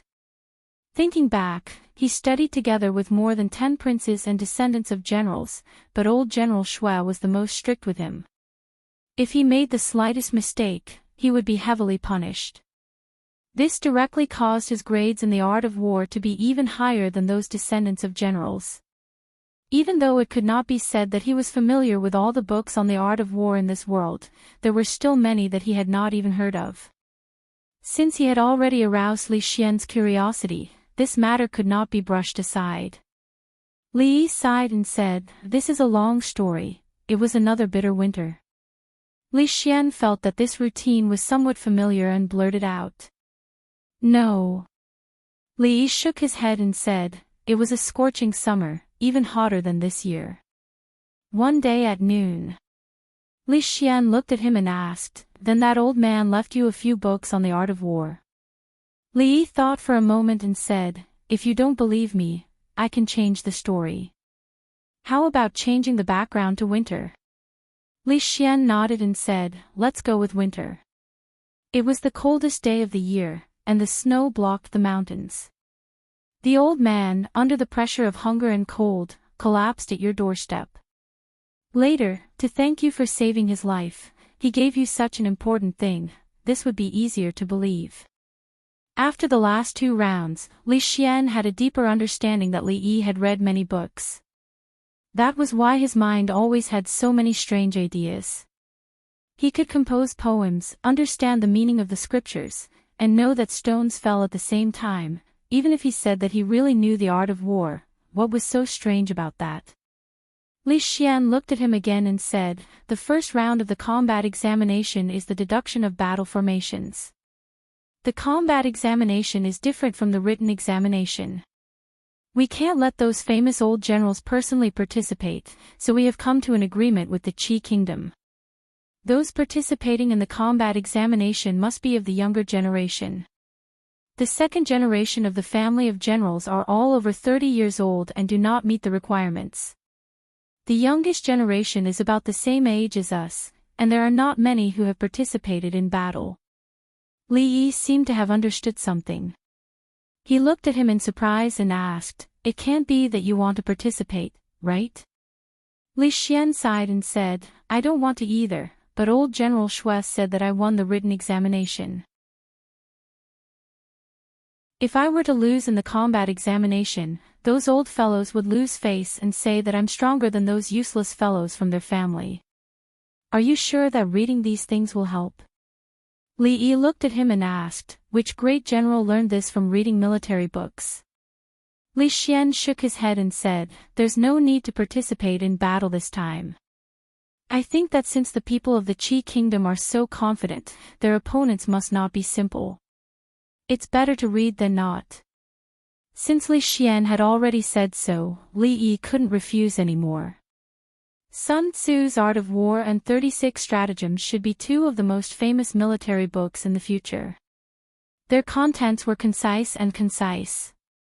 Even with the addition of 6 stratagems and 3 stratagems, it would only be a little over 20,000 words. He would write them down for him and let him slowly ponder over them when he got back. "Xiao Huan, come in and grind the ink." Seeing Li Yi take out a brush and ink, Li Xian hurriedly called out to the door, "Grind it yourself." Li Yi glanced at him and said impatiently, "This fellow, he really didn't treat himself as an outsider anymore." The little servant girl poked her head in from outside the door.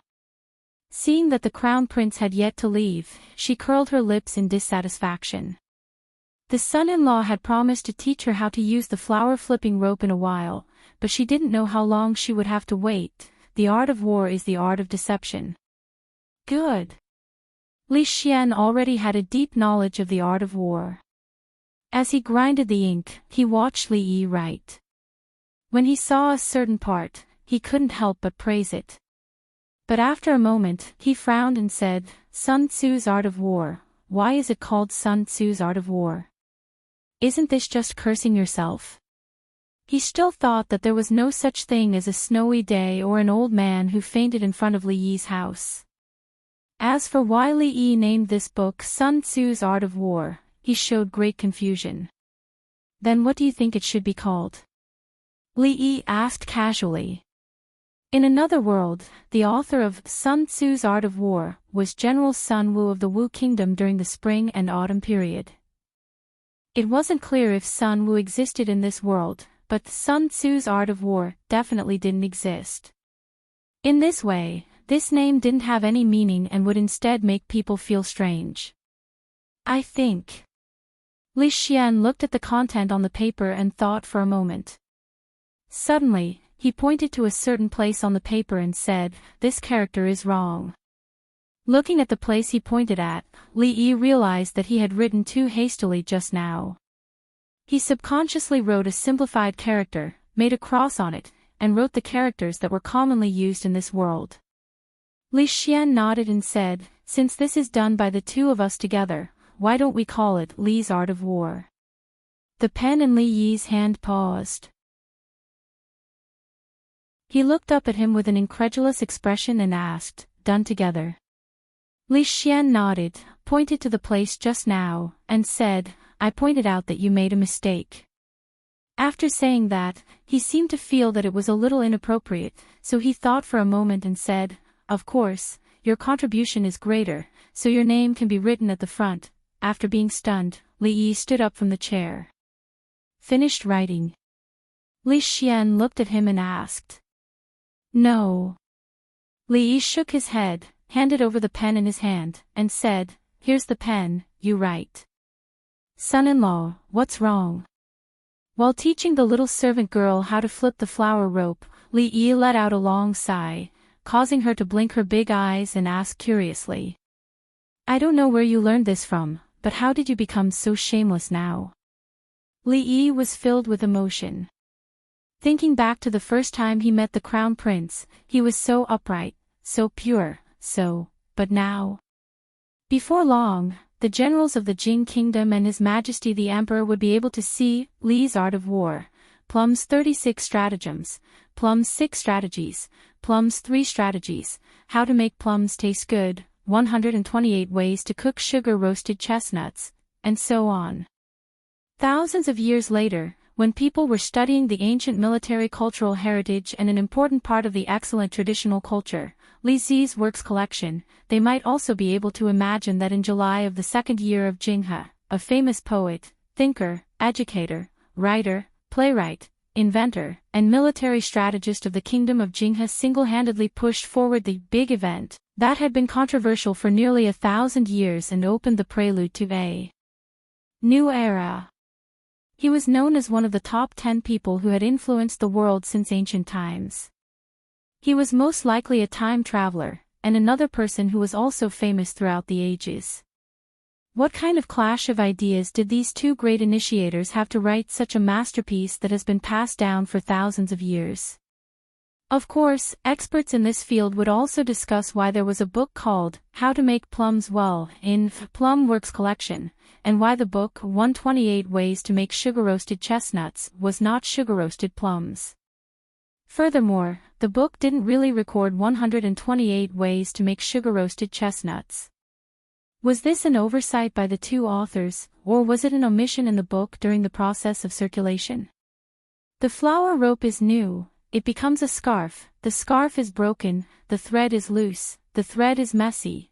In July of the second year of Jinghe, when the little maidservant wrapped a silk thread around her finger, she went to find a few of her close friends to play this new game she had just learned.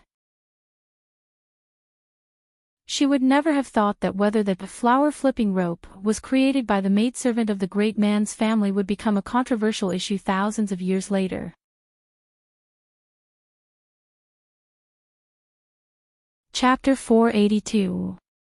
The beautiful scenery of the West Lake, the sky in March, the spring rain is like wine, the willows are like smoke. Fifth Master was very happy today, at least that was what Wu thought. From the words he sang, it could be seen that he had gone to the brothel to watch a play. It was The Legend of the White Snake that was popular in Jing recently. He had known this song for a long time. In that play, he liked the weird green snake the most and didn't have a good impression of the effeminate Su Xian.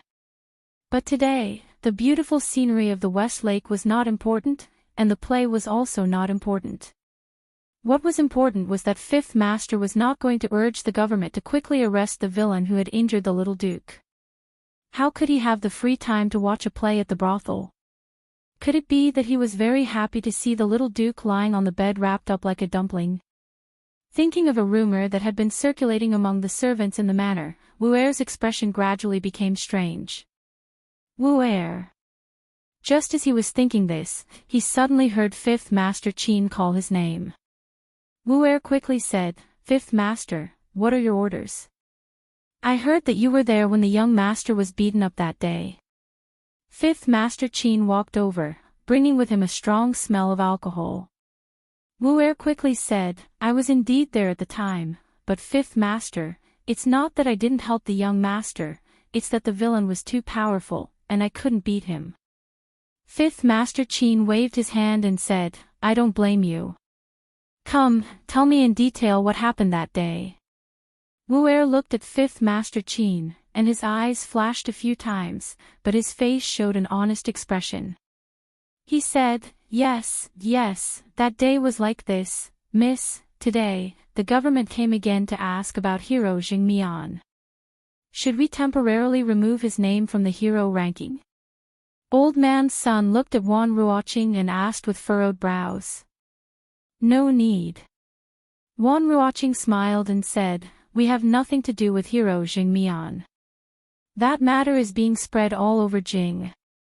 What's more, the hero ranking has recently been handled by that Mississippi Lu, so it's not good for us to say anything." Then all right. Old Man's son sighed and said. The capital was not like Qing and prefecture. The hedonistic young masters in the city were not so easily taught a lesson. These heroes had no ties and could no longer stay in the capital. At most, they would move to another place to continue their freedom. In any case, their brothels had already infiltrated many states and counties. These lists were also common. However, the officials could not catch those people, but they would focus some of their attention on them. Old Man's son felt that their foundation was still shallow. Within the capital, they still had to be careful. The hero ranking board was almost completely separated from the brothel. Even though the brothel still needed to advertise it, it was no longer something he could interfere with. However, since Miss Wan said there was no need, he didn't think about it anymore. He told her about the recent situation in the brothel and soon left. Xiao Chui was running in the yard with a small kite in her hand. The kite was made for her by her young miss, and there was a portrait of her on it. Unfortunately, the yard was too small, and she had to turn back after running for a dozen steps. The kite could only fly over the roof, which made her a little depressed. However, she quite liked this secluded little courtyard. Even though it was a little small for flying a kite, it was actually more than twice the size of the place they lived in when they were in Qing and prefecture. According to Xiao Zhu, this was a yard that only the senior members of the brothel could have. Thinking of Xiao Zhu's proud expression at that time, she suddenly felt a little indignant. Miss Wan was indeed a senior member of the brothel, but her young miss was also considered one. Her young miss had also worked hard and sweated for the brothel. Even though she was not as good as Miss Wan had been seen by that person. In short, it shouldn't be too much for her young miss to have such a small yard, right? Of course, the yard couldn't be too far away from here. Otherwise, it would be inconvenient for the two of them to come over to eat. When she was thinking about this, she was naturally a little distracted. Her movement slowed, and the kite fell from the sky and hit the head of a figure walking in from outside. Li Yi touched his head and took a deep breath. Then, he looked at the smiling young girl lying on the ground with a stunned expression. I arrived here the day before yesterday. Xiao Chui held the kite and followed behind Li Yi with her head down. She didn't dare to look up at him. Where is your young miss? Li Yi rubbed the place that was hit and asked as he walked. Young miss is painting in the room. Young miss didn't like to be disturbed when she was painting. Xiao Chui said in a low voice. Then, she walked to a room and gently knocked on the door, saying, "Young Miss Li. Come in, Xiao Chui." Before Xiao Chui could finish, Xing Zumo's voice came from inside. "Oh." Xiao Chui looked at Li Yi and said, "You can go in by yourself." Young Miss often complained that Li never cared about the brothel, which was why Miss Wan was so tired. She might be angry if she saw him, so she planned to stay away for a while. Li Yi nodded and pushed the door in, thinking that he must keep the goddess of Luo Shui here this time. She could paint, sing, and know how to create hype. Such a talent was hard to find. He stepped into the room and looked up ahead.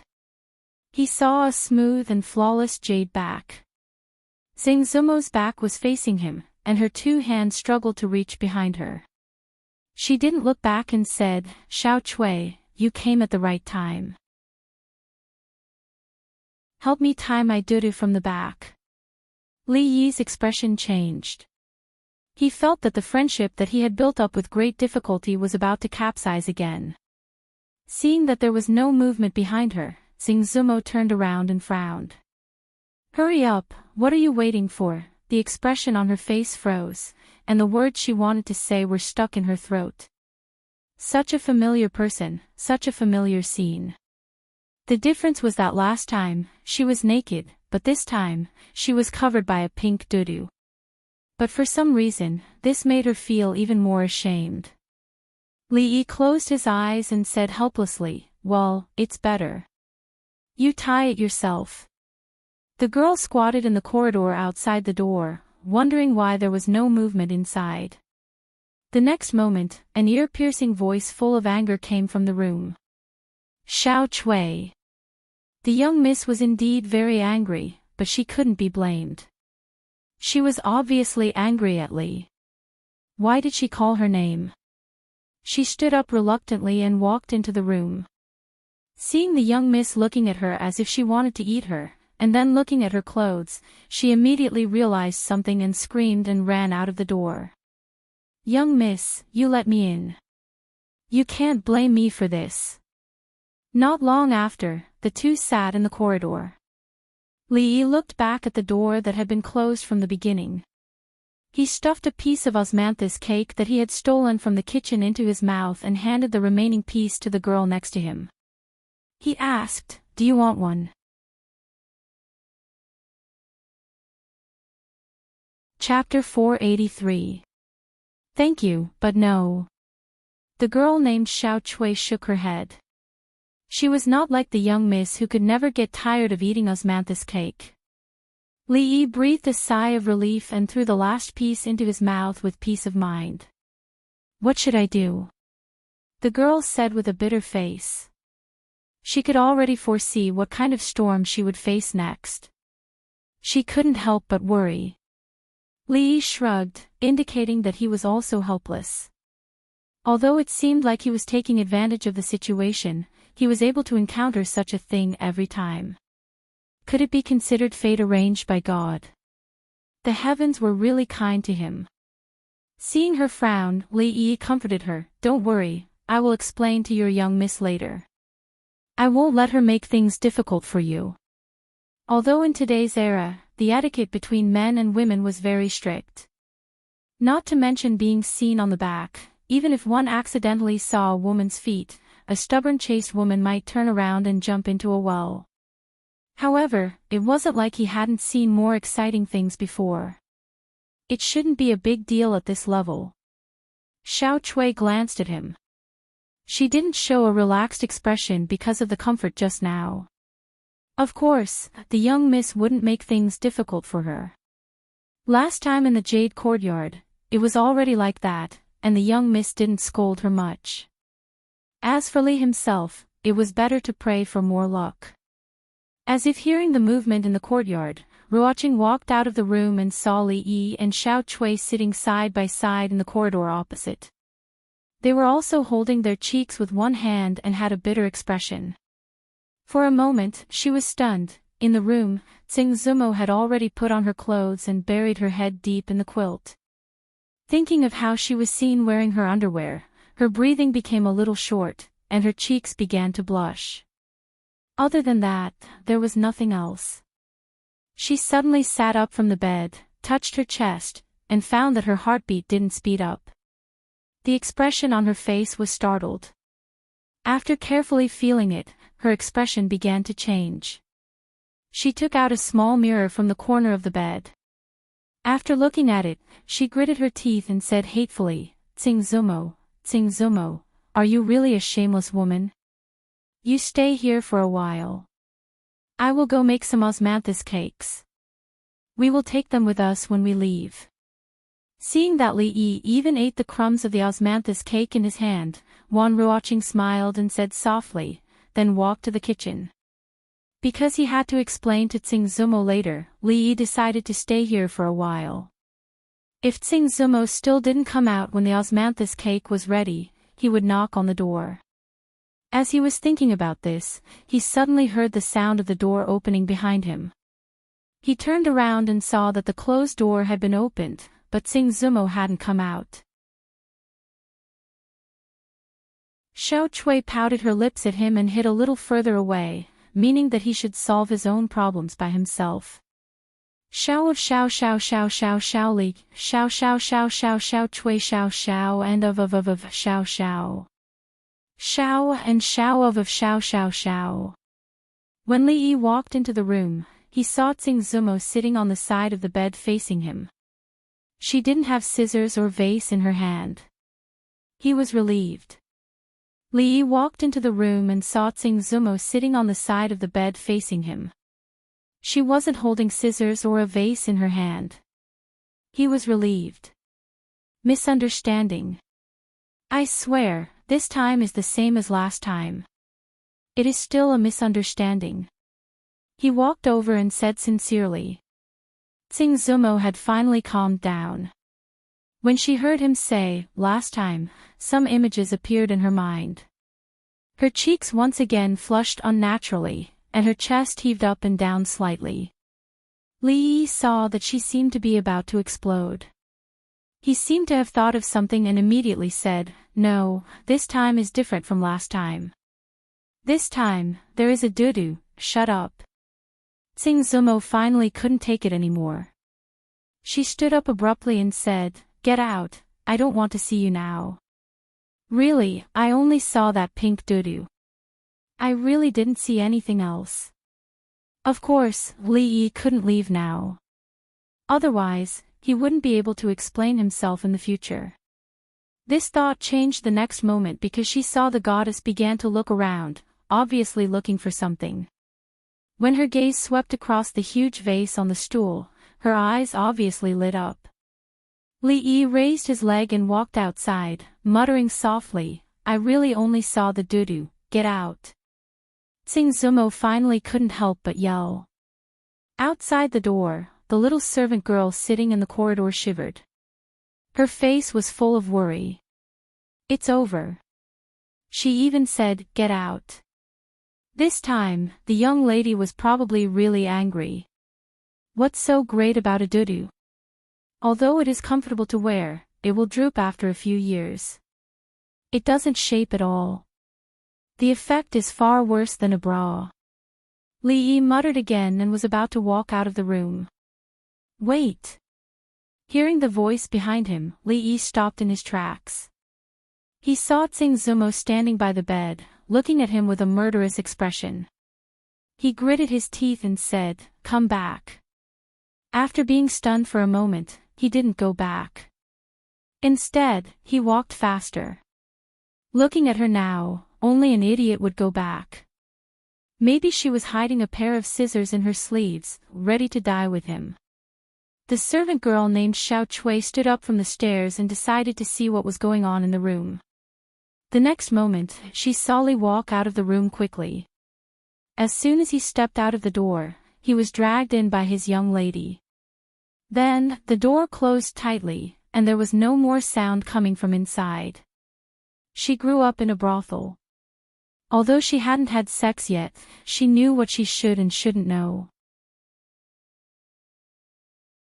Looking at the closed door, an expression of disbelief appeared on the young lady's face. After a moment, she came back to her senses and tiptoed to the door. She put her ear to the door, and her eyes kept moving. Here, it looks like this. Li Yi put down the brush and pointed at the two bowl-shaped objects on the scroll.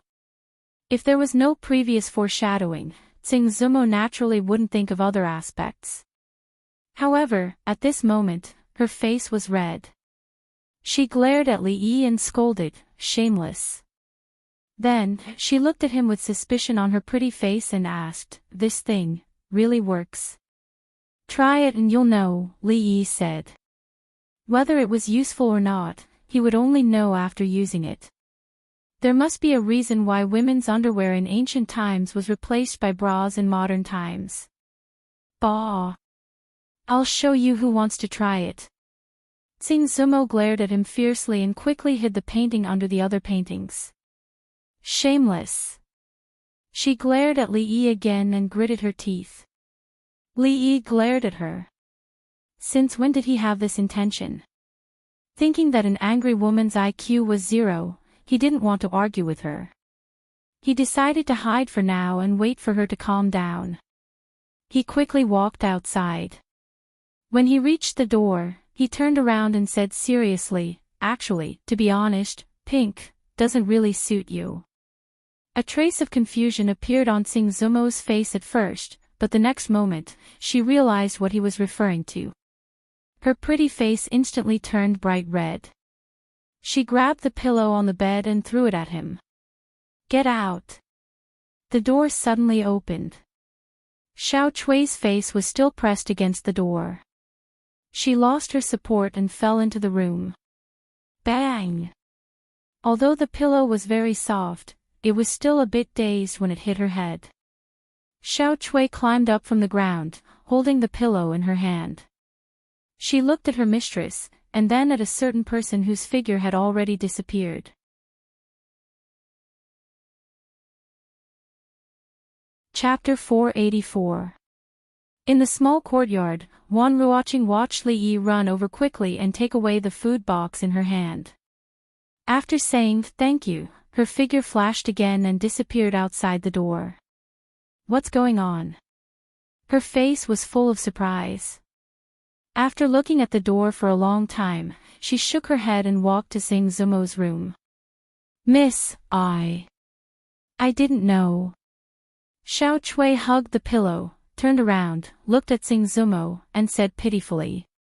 Seeing her raise her hand, she immediately picked up the pillow to cover her head and quickly said, "I'm sorry, miss, I didn't mean to.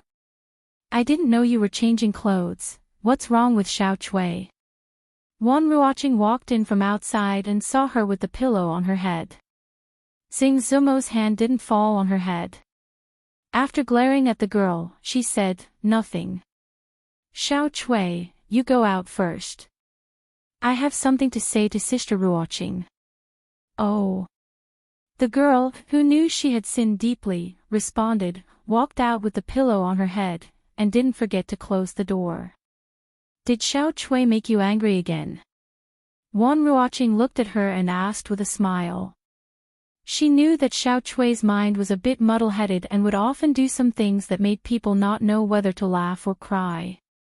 However, Tsing Zumo and her were sisters in name. Most of the time, she just scared her, and in fact, she wouldn't punish her.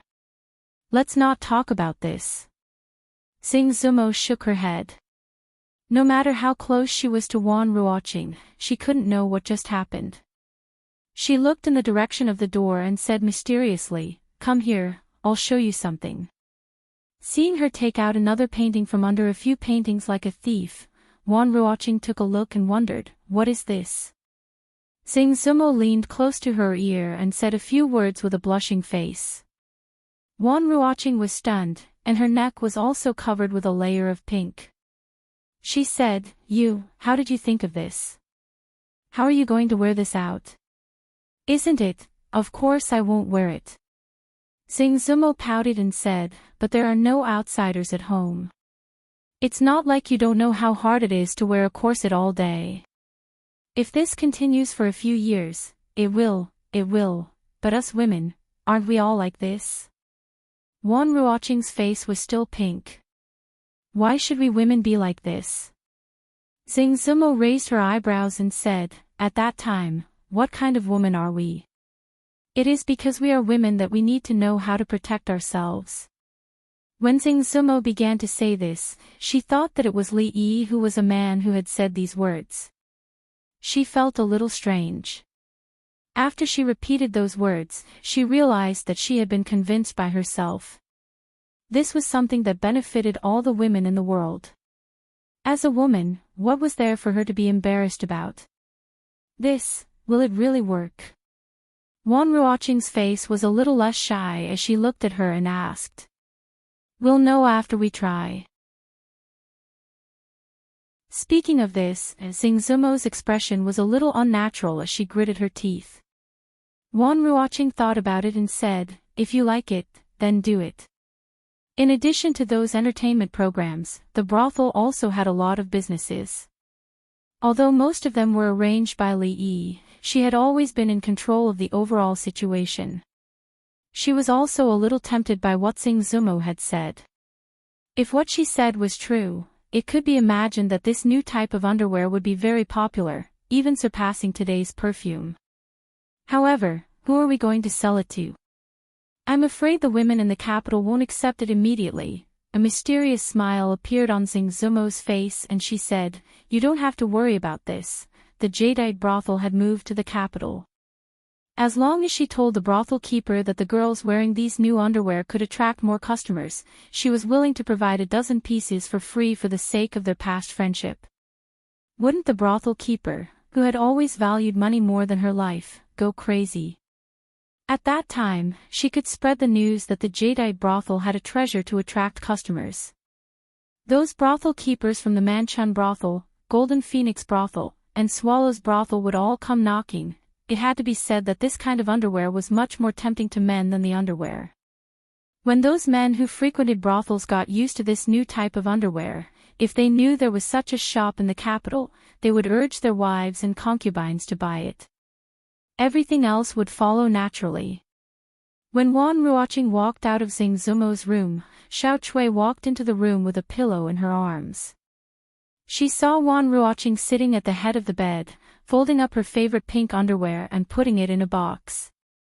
Her expression was slightly stunned. Teaching Xiao Huan how to play the flower-flipping rope was a mistake. In just one day, all the maids in the house had learned this new game. Whenever they had free time, they would get together in twos or threes and play happily with the silk thread in their hands. The few fallen leaves in the courtyard had already been there for an hour. This was blatant laziness. Li Yi began to reflect. Other maids, if they were just a little bit lazy, they would be beaten and scolded, and if they were serious, they would be indescribable. Had he been too lenient with them before? I won again. The maid named Xiao Qing had a proud expression on her face. She was now the best at playing the flower-flipping rope in the entire count's residence, other than Miss Xiao Huan. Just now, even Xiao He, who was the first to learn this game, was defeated by her. Xiao Qing is pretty good. The voice that came from behind made the few maids jump in fright. When they turned around and saw that it was their Lord Ju, they immediately felt relieved. Everyone knew that in the entire residence, the strictest person was Butler Li, and the one who treated the servants the best and the most gentle was Lord Ju. Not only did he give them an increase in their allowance, he even taught them how to play the game. It was not that they were bragging, but in the entire capital, there was no other master like him. If there was a popularity poll in the residence, Lord Ju would definitely be in first place, and Butler Li would definitely be in last place. It's all because Miss Xiao Huan taught us well, the maid named Xiao Qing said with some embarrassment. She actually knew how to use a roundabout strategy to please Xiao Huan. Li Yi smiled and said, since Xiao Qing's flower-flipping rope is so good, then this month's allowance. The maid was stunned for a moment when she heard this. Her face lit up, and her eyes immediately turned into crescent moons. When the other servant girls saw this, they all revealed expressions of envy and regret. They were envious because little Qing's monthly allowance was going to increase again, and regretful because if they knew that flipping flower ropes could also increase their monthly allowance, they would have worked hard to learn it. Since Xiao Qing's flower flipping rope is so good, then this month's allowance will be reduced by half. Li Yi smiled at the maids and said, "And you guys, this month's allowance will be reduced by half. If you are so lazy next time, it will all be deducted." Thank. Little Qing was halfway through her sentence when her eyes suddenly widened. She raised her head and looked at Li Yi in disbelief. When he saw the maid's expressions freeze and stand dumbly on the spot, Li Yi walked back to his room with his hands behind his back. Although he did not like the lifeless atmosphere in the house, he still needed to maintain his dignity when necessary. When he walked down the corridor, he coincidentally bumped into Mississippi Lu, who was coming out of her room. "I'm going to the brothel. Don't wait for me for dinner," Mississippi Lu said plainly and quickly walked outside. "Wait, I'm going too." Li Yi was stunned for a moment, then he immediately turned and followed her. Recently, Mississippi Lu's behavior was extremely abnormal. She left early in the morning and returned late at night. He did not know what she was busy with outside. The 17-year-old Mississippi Lu was in her rebellious phase. As her half-guardian, Li Yi felt that he had the right and obligation to control the direction of her life and not let her go astray. Otherwise, he would not be able to explain to Rui. After a while, Mississippi Lu's figure was about to disappear. Li Yi hurriedly shouted, "Slow down, wait for me. Hey, don't fly."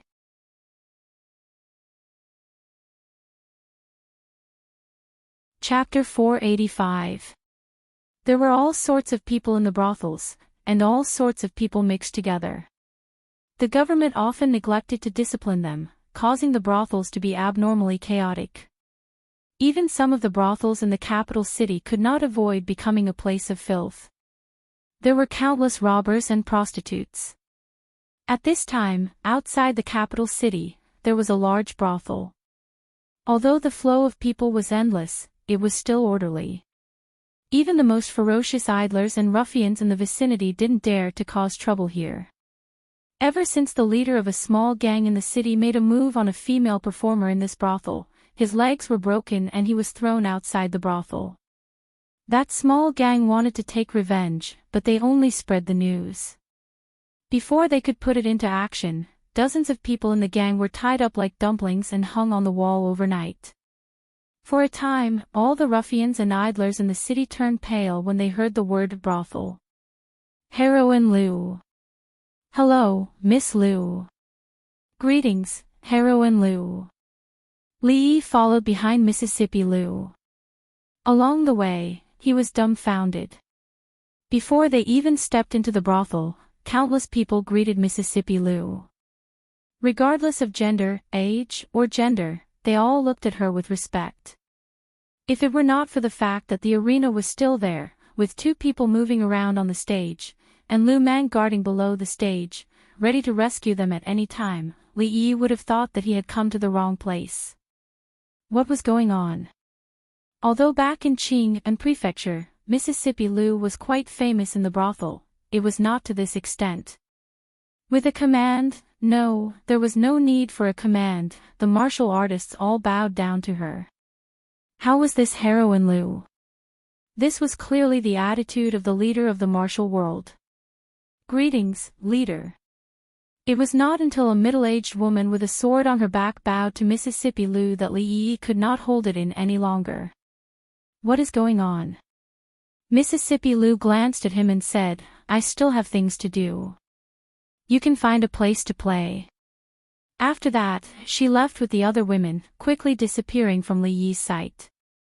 In a simple brothel, Li Yi looked at a middle-aged man and asked with a frown, "Tell me, what happened these past few days?" A bitter smile appeared on Lu Luo's face as he said, "My lord, it's like this. A few days ago, Miss Lu Meng." After listening to Lu Luo's story, Li Yi was momentarily in disbelief. In just a few days, Mississippi Lu had already established her own faction here. Although the core members, such as Yang Liuqing, had followed her since she was in Qing and Prefecture, the number of people in the Lu Alliance had already reached nearly 100, several times more than before. Most of them were women, not only that, but Mississippi Lu had also used her unparalleled strength to establish an absolute prestige in the hearts of the martial artists who frequented the brothel. In the martial arts world, strength was always respected. In a short period of time, there were countless heroes who wanted to join the Lu Alliance. If it wasn't for the strict selection of the Lu Alliance's members, it would have become an extremely large organization. What does she want? Li Yi's face was full of surprise. Could it be that she was now preparing for the future? She was first recruiting people, and when the time was right, she would immediately rise up and take over the mountain to realize her great dream of becoming the king of mountain bandits. Lu Luo explained, Miss Lu actually didn't ask those people to do anything. The reason why they're fighting so hard to join the Lu Alliance is because as long as they become a member, they can receive personal guidance from Miss Lu. Everyone knows that Miss Lu's martial arts are extraordinary. I'm afraid there's no one below the Grandmaster level who can match her. How could they let go of this opportunity? Li looked outside and finally understood what Mississippi Lu had been busy with these past few days. At this time, he heard Lu Luo speak again. Miss Lu, establishing the Lu Alliance will only bring us benefits and no harm. Recently, there's an important matter that I'm not sure about. Li Yi retracted his gaze and looked at him, asking, what is it? Our hero ranking list ranks all the famous masters in the world. Although we'll definitely miss out on some unknown masters, it's not a big deal. However, there are many masters in the martial arts world. No matter what the ranking is, there will always be people who are dissatisfied. Thus, recently, there have been people who have been suggesting that we should imitate the return of the Condor heroes and hold a hero competition. We'll invite all the masters in the world to have a large-scale competition, and the final winner will be the chief of the martial arts world. Lu Luo frowned and said, this happened too suddenly, and we didn't have any plans for it. I'm worried that someone with ulterior motives is adding fuel to the fire. After our investigation these past few days, we've found some clues. A thoughtful expression appeared on Li Yi's face. If there really was someone behind this, their goal must be the position of the chief of the martial arts world. After all, this title represented more than just glory. If he really became the acknowledged chief of the martial arts world, how much influence would he have? After a moment, he nodded and said, that's a good idea. This. Lu Luo looked at him in surprise. Li Yi looked at him and said, since they want to do it, then let's do it. We can also increase the fame of the brothel in the martial arts world. But if the chief of the martial arts world really falls into the hands of someone with ulterior motives? Lu Luo opened his mouth and saw Li Yi looking at him with a smile. Suddenly, he seemed to have understood something. After a moment, he couldn't help but smile and nodded. I understand. I'll leave this matter to you, Li Yi said with a smile. Don't worry, sir. There won't be any mistakes. Lu Luo nodded. That battle just now was quite interesting. It's worth watching. Of course. After all, he's an expert on the heaven list. It's not easy to see him. That's not necessarily true. I heard that in a few days, there will be a hero competition, inviting all the heroes in the world. At that time, let alone the experts on the heaven list, I'm afraid we'll be able to see a battle between grandmasters. Stop dreaming. How many grandmasters are there in the martial arts world? How many of them have you met? How could they participate in such a competition? That's not necessarily true. After all, they're going to elect the chief of the martial arts world. Even grandmasters might not be able to sit still. But where did you hear about the hero competition? Why haven't I heard anything about it? When Li Yi walked out, it was a break in the arena. The crowd gathered and talked loudly. Not long after, Luluo walked up to the stage and made an announcement. After a moment of silence, the crowd exploded into an uproar. What? Mr. Lu, are you serious? They're really going to hold the hero competition in 2 months. Oh my god, there's going to be a big show this time. I thought it was just a rumor. I didn't expect it to be true. With their influence, if this news gets out, I'm afraid the entire martial arts world will be turned upside down. Luluo's announcement immediately caused an uproar in the crowd, delaying the competition that was about to take place. However, this was no longer important to the crowd. The hero competition was not a rumor. It would be a rare event in the martial arts world. If they were lucky enough to witness it, they would have no regrets in their lives. From that moment on, countless people wished that tomorrow was 2 months later. In the midst of the uproar and discussion, the two men in blue looked at each other and nodded slightly. Then, they retreated from the crowd. Luluo stood on the arena and watched them leave quietly with a smile on his face.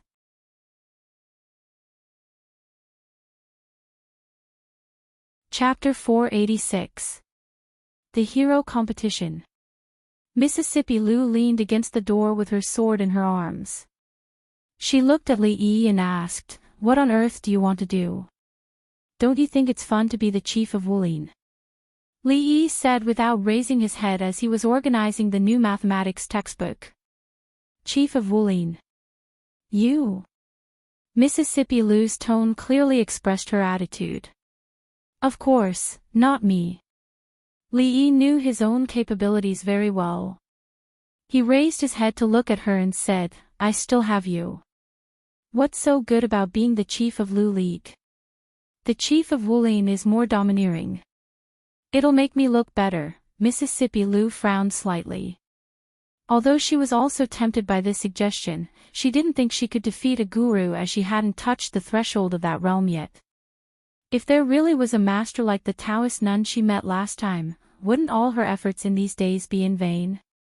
A person's power was extremely limited, especially after experiencing a certain incident. She had a deeper understanding of this principle. That position was very important and couldn't fall into the hands of others. Because Li Yi didn't tell her about this in advance, she looked at him with some dissatisfaction and turned to walk out of the door. The weather today wasn't very hot. The maids of the Leaf family swept the courtyard over and over again. The pillars outside were wiped over and over again. Not a single leaf or dust was allowed to fall. Whether they could get their allowance back or not depended on their performance in the future. In the shade under a big tree, second granduncle was lying on a rocking chair in the courtyard with his eyelids drooping. Occasionally, he turned over and the rocking chair under him began to rock. It looked quite comfortable. The mottled sunlight fell through the leaves, bringing a trace of warmth. The moment the warmth dissipated, the old man opened his eyes and looked at Mississippi Lu who was standing in front of him. He asked lazily, "Little girl Rui, what's wrong?" Compared to the written test that attracted the attention of the entire capital city a few days ago, the people of the capital city paid less attention to today's wushu test. Even the officials in the imperial court did not pay too much attention to this. However, the military generals in the imperial court regarded these two competitions with great importance. After all, they had already won the written examination. If they lost the combat examination, they would be embarrassed. However, at this moment, around a huge sand table, the old generals were looking at the situation on it. They were not worried about winning or losing, but because of something else. "Was he really taught by you?" The few elders looked at old General Xue and asked. Old General Xue was also surprised. He was the one who had taught Li Xian, but that was a long time ago. Even he had never heard of the methods that Li Xian had used. Could it be that he had misjudged him? This little fellow's attainments in the art of war had far exceeded his imagination.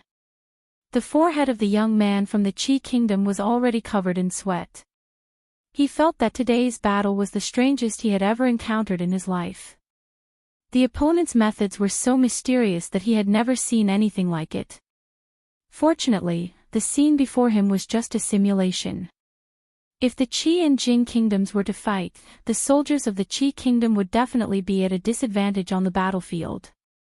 The young man took a deep breath and raised his head to look at Li Xian. What's the use of playing such tricks? If you have the guts, do you dare to fight me fair and square? Li Xian glanced at him and said, the art of war is the art of deception. The art of war lies in the ever-changing.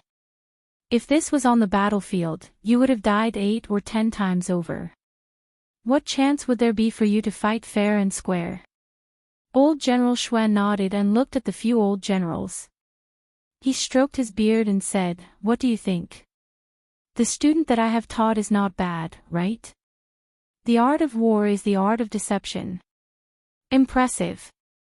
With just one sentence, you have pointed out the essence of the art of war. A red-faced old general looked at old General Xuan and said, Old Xue, how many years have you been studying? How can you say such words? Emperor Jing looked at the situation in front of him and a strange light appeared in his eyes.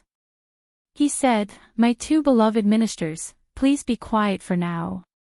If there's anything, we can talk about it later. Although the 2 old generals wanted to discuss their life ideals on the spot, since His Majesty had spoken, they could only look at each other. They snorted coldly and continued to look at the sand table. Fair and square. Are you sure? Li Xian looked at the young man from the Qi kingdom and confirmed again. Don't tell me you don't dare. The young man snorted coldly and secretly rejoiced. This person was indeed provoked by his method of provocation. He could win this round. Why wouldn't I dare? Li Xian said calmly. The few old generals heard this and frowned at the same time. The battlefield was not a place that cared about being fair and square. Victory was the only goal. Using the least cost to defeat the opponent was what a general needed to consider. In a situation where they had the upper hand, they had to cut the weeds and eliminate the roots in one go. What was there to talk about being fair and square? It was simply courting death. The young man from the Qi kingdom sneered in his heart and quickly made some arrangements. He looked at Li Xian and said, please. Li Xian threw a small flag in his hand on the sand table and clapped his hands. He said, all of you have been annihilated. What's the point of competing? The young man was stunned for a moment and then said angrily, why? Don't think that you can be unreasonable just because this is the Jing kingdom. Aren't you afraid of being laughed at by the world? Because we have Tianfa. Li Xian said seriously. The young man from the Qi kingdom's face froze. Didn't you say that it was fair and square? You're right. On the battlefield, we won't use so many tricks because we have Tianfa. Li Xian looked at him indifferently and said, but you don't. We have Tianfa, you don't have, no. The young man from the Qi kingdom's face was lifeless. His face quickly turned red and he felt as if someone had stabbed him in the chest. This sentence made so much sense that he was speechless. In fact, it was because of the terrifying Tianfa that he would stand here and use such a method to compete with the Jing kingdom. He just wanted to save a little face for the Qi kingdom. Now it seemed that this dream had been shattered. Xian, you did well today. Emperor Jing patted Li Xian's shoulder and said with relief after the people from the Qi kingdom left dejectedly. Li Xian touched his head embarrassedly and seemed to remember something. He immediately took out something and said, Xian has something to give to Uncle Emperor. Seeing his solemn expression, Emperor Jing was a little curious and said with a smile, then Uncle Emperor should take a good look at it. He took the thin booklet from Li Xian's hands. The cover and the title page were both blank. After flipping it open, there were words written on it. War is a matter of national importance. It is a place of life and death. It is the way of survival. It cannot be ignored. Emperor Jing read and then said with some surprise, "A book on war." Hearing these two words, the old general's spirits were clearly shaken. As the emperor of a country, Emperor Jing naturally knew the way of war. But he was certainly not as good as the old general's present. After glancing at it, he handed it to old General Shui and said, "My beloved Shui, take a look." Old General Shui eagerly received the book. After a few glances, his eyes lit up. He glanced at the old general's out of the corner of his eye and quickly hid it. He looked at Li Xian and asked, "What is the name of this book? Who wrote it? Why have I never heard of it?" Li Xian looked at old General Shui and said calmly, "This book was written by me and the Earl of Cheng and Li Yi. It has not been named yet. Naturally, you have not seen it before." When the old generals heard this, they could not help but laugh. They had been fighting all their lives and did not dare to say that they were qualified to write a book on war. They just thought that he was fooling around. It took a while for old General Shui to finish reading all the contents. He closed it calmly and handed it to the others. Before they had time to open it, he quickly walked up to Li Xian and put his arm around his shoulder. He asked in a low voice, "To be honest, how do I usually treat you?"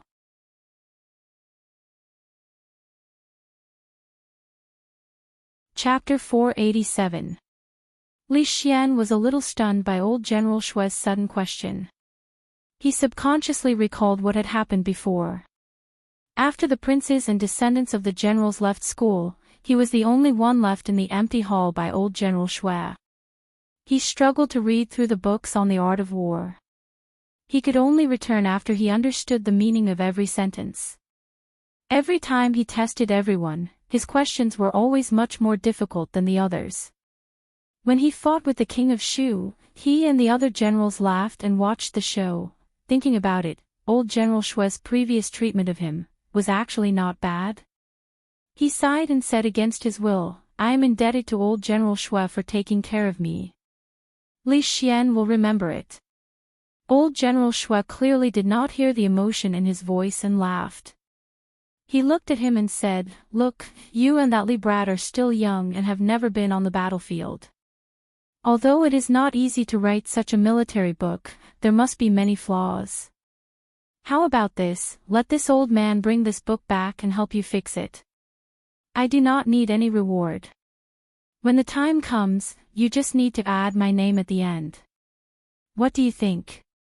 "Nonsense. Old Shui, you are so shameless." Before Li Xian could reply, the red-faced general's voice came from behind. He looked at old General Shui with disdain and said, "Do you think you can fix such a peerless work?" Old General Shui's face darkened.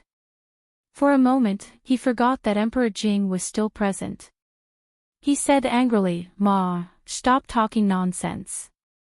Do you dare to go out and fight with me? If one could fight, one should never talk." This was the truth that the general family had always followed. This time, the red-faced general ignored old General Shui and said, "Old Shui is shameless. Crown Prince, you do not need to take him seriously. I remember that your highness was tortured by him in the past." Li Xian nodded in agreement. However, he saw that old General Ma's face was also filled with excitement. He looked at Li Xian and said, "Your highness, do you still remember that when you were young, I carried you in my arms? Once, when you fought with the king of Shu, I also helped you." "Old General Ma means?" Li Xian asked tentatively. The red-faced general waved his hand and said, "This old man will help you fix this military book. Old Shui, in order to leave your name on this book, you are even shameless. Aren't you ashamed?" "Ah, Ma, you still have the cheek to say that. If you say you are the second most shameless person, who would dare to call themselves the first? You two shameless fellows, stop fighting. The combined age of the two of you is already more than 100 years old, and you actually want to take advantage of two juniors. This old man only has one thing to say, can you count me in?" Emperor Jing helplessly rubbed his eyebrows as he looked at the old generals fighting over a military book. If he was not present, they would have already started fighting. Could it be that there was something special about that military book? Old generals, stop fighting. Li Xian began to regret that he did not find a private occasion to take out this book. He hurriedly said, this book, is mostly the work of the County Earl of Chang'an. If you want to fix it, you still need to get his permission. Anyway, Li Yi was not here now. This problem was temporarily thrown to him. This was the best solution. After fighting for so long, the main character was not here. The old generals gradually stopped fighting. They looked back and saw Emperor Jing. After a moment of shock, they immediately said, Your Highness, please forgive me for my impoliteness. Emperor Jing waved his hand. He did not mind this matter. Anyway, it was not the first time they had impoliteness. He said, What do you think of this book? Wonderful. Old General Shui said loudly. Exquisite beyond compare. The red-faced old general added. Your Highness, I can speak frankly. The significance of this military book far surpasses all the military books in our country. If the people of Qi have never seen such a military book, it will have a miraculous effect on the battlefield. The general said seriously. Emperor Jing looked at Li Xian and asked suspiciously, This military book, was it really written by you and Li Yi? It was a few days ago at noon. It was hotter than usual. That day, County Earl Li and I were drinking and chatting merrily. We happened to talk about the art of war. Li Xian used an hour to briefly describe how this unique book came into being. At the end, he added, Of course, most of it was written by Li Yi. I only played an important role. His role was indeed very important. If he had not pointed out the wrong word, this book that was good enough to be passed down to future generations would have an unerasable flaw. That would be a pity. Li Xian nodded and said so in his heart. This book has not been named. Old General Shui frowned. Not really. Li Xian thought for a moment and said, How about we call it Li Zi's Art of War? Li Zi. Emperor Jing was stunned and rubbed his eyebrows again. The old generals' faces were full of black lines. Did he really think that a county earl and an heir could be called a Zi? Since ancient times, how many people could be called a Zi? Not to mention that Li Yi was now a county earl. Even if he became a county marquis or a county duke, he could not be called this. Not long after, Li Xian walked out of the Xingjing Hall with relief. Old General Shui sighed and said, I have said long ago that it is most suitable for that boy to enter the Ministry of War. What a pity, what a pity. Emperor Jing shook his head and said, With the talent he has shown so far, which of the 3 provinces and 6 ministries cannot he enter? But he wants to be an idle lord. If he does not want to, even if I force him, it will be useless. Old General Shui quickly said, Li Zi's temperament is a bit lazy, but he can always stand up to share your Majesty's burden at the critical moment. It is enough to show that he is loyal to your Majesty and to the Jing Kingdom. Loyal? Emperor Jing almost couldn't help but tell old General Shui what conditions he had used to make him stand up. Emperor Jing stopped thinking about this matter and asked again, Is tomorrow's competition arranged? If it is just a competition between the younger generation, a few sons of the generals can do it. Old General Shui said, Let them be the top scholar. They are all good at fighting. The people of the Qi Kingdom limited the wushu test to young talents. This meant that no matter if it was a battle simulation or a martial arts competition, they could not participate. Of course, the masters in the palace were also restricted. But there was no need to worry about the last match. If the sons of the generals failed, there were many young masters in the palace. In any case, the people of the Qi Kingdom could not win that match. Emperor Jing nodded and looked out of the hall. After the last match of the wushu test ended, the envoy of the Qi Kingdom had no more chances. They had won against the Qi Kingdom in succession. This was a grand occasion that had not happened in decades. At this point, the morale of the people of the Jing Kingdom would be greatly boosted. If he could eliminate this threat for the Jing Kingdom while he was still alive, he would have no regrets. In the courtyard of the Qi Kingdom's envoy in the office of the Grand Herald, the young man's face was ashen. The faces of the envoys in the capital were not good either. A middle-aged man in a blue robe said with a gloomy face, "We have already lost the theory test and the Wushu test. We can only win the next match. We cannot lose." An envoy reminded, "Don't forget that this is the imperial city of the Jing Kingdom. There are many masters in the palace. The next match. How can we win?" A trace of viciousness appeared on the face of the man in the blue robe. He said, "Don't worry." When the third prince left, he had already made arrangements.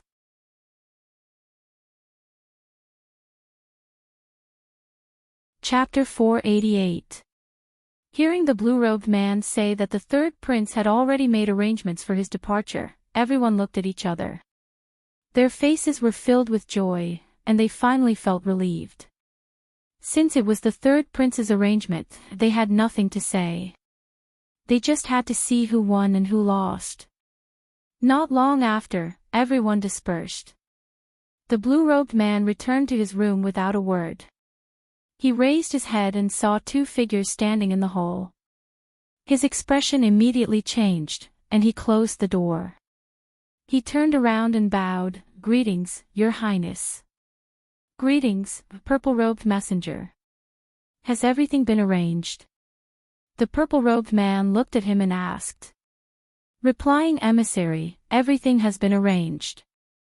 The blue-robed man quickly nodded and said, "Tomorrow is the second round of the examination against the Jing Kingdom. When the time comes, Your Highness can follow the envoy into the palace." "Your Highness's status." The purple-robed man spoke again. "The third prince has already made arrangements for this. There is no need to worry about anyone else. As for the court of the Jing Kingdom, they will not question us too much during the examination." The blue-robed man explained.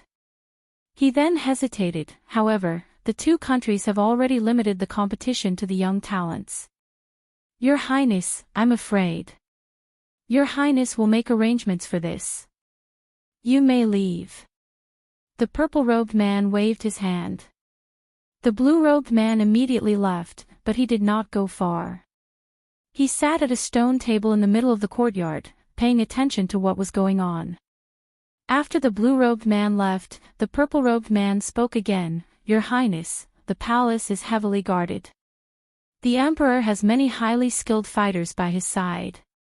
Your Highness, you must be careful tomorrow."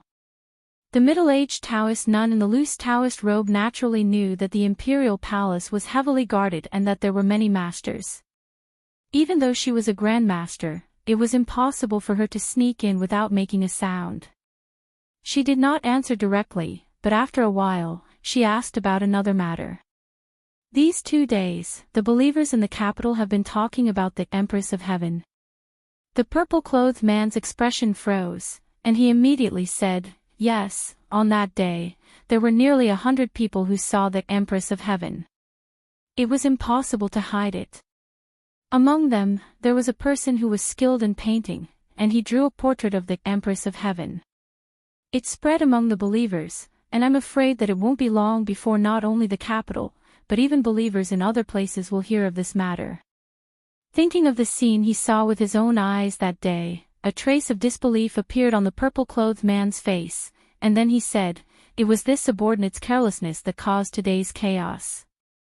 Please punish me, Your Highness." If this were to continue, there would be a new empress in the Holy Church. The middle-aged Taoist nun waved her hand and said, "Guanyin has 1,000 faces, the Empress of Heaven naturally has more than one face. There is no harm in this matter." The purple-robed man was stunned for a moment. Then, a look of admiration appeared on his face as he said, Your Highness is brilliant. Although the sudden appearance of a new empress brought them a lot of trouble to a certain extent, it also made those believers even more pious, achieving a miraculous effect that they had used countless methods to achieve. How is that matter going? The middle-aged Taoist nun paused and suddenly asked. In reply to Your Highness, I have recently sent many people to add fuel to the fire. Everything is going smoothly. The heroes' assembly will be held in 2 months. The purple-robed man's face was filled with excitement as he said, with Your Highness personally taking action, the Chancellor of the Wooling Alliance will be in the bag. If you can command those people, the holy religion will definitely undergo earth-shattering changes, and great things will be possible. Thinking of the young woman she met in Qing and Prefecture, the middle-aged Taoist nun lightly said, Don't be careless. In these 2 months, collect important information at all times. Yes, Your Highness. The purple-robed man responded. As he watched the goddess's figure disappear from the room, he thought to himself, those grandmasters are elusive and will most likely not appear at the heroes' assembly. If that's the case, who will be a match for the goddess? Li Yi did not pay attention to the first round of the combat examination. He only knew that Li Xian had won in the end, and had won rather easily. Once the heavenly punishment was unleashed, the envoy of the Qi kingdom was wholeheartedly convinced. As for the second round of the combat examination, he was rather interested and arrived at the imperial palace early in the morning. This time, he was not alone. The empress was a motherly model of the nation. She was concerned about the 2 prefectures that had suffered from drought this summer. After allocating funds from the national treasury, she summoned most of the socialites and noble ladies in the capital to the imperial palace for a charity event. Rui was also invited and entered the imperial palace with him in the morning. Just now, she had gone to the empress's place with the crown princess. This was a way for the women, led by the empress, to do their best for the country. Naturally, it had nothing to do with Li Yi or Li Xian. When Li Yi arrived at the imperial palace, he realized that he had arrived early. There was still quite a long time before the combat examination. Bored, he squatted in a corner and played chess with Princess Xiaoning. Yongning sat beside him and watched. After teaching her the stone and wooden stick chess last time, the outcome of their game was not ideal.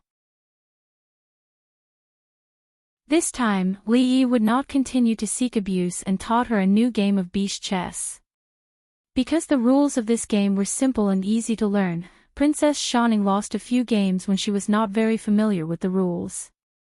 Then, she quickly found the knack and fought with Li Yi to a stalemate. At a certain moment, a smile suddenly appeared on the proud Lolita's face. She moved the chess piece made of paper to a certain position and said, I won. Li Yi picked up the chess piece that had been forced into a corner and calmly flew over the head of Princess Xiaoning's chess piece. He said, Don't be complacent too early. The proud Lolita was stunned and exclaimed, Why can your elephant move like this? Li Yi curled his lips and said, You don't know about this. This is a little Dumbo. It can fly over the head of your chess piece. Princess Xiaoning glanced at him and nodded as if she understood. A moment later, a smug look appeared on her little face again. You should be dead now, right? I forgot to tell you. This is a gopher. Li Yi curled his lips again and calmly passed the chess piece under her chess piece. The proud Lolita's eyes widened. Then, she grinned, revealing her white teeth. Li Yi decided that he would never play chess with the proud Lolita again. If she could not win, she would bite. If she could not afford to lose, she should not play. Let go, quickly let go, you are a dignified princess. What a scandal. Quickly let go, or else I won't play with you next time.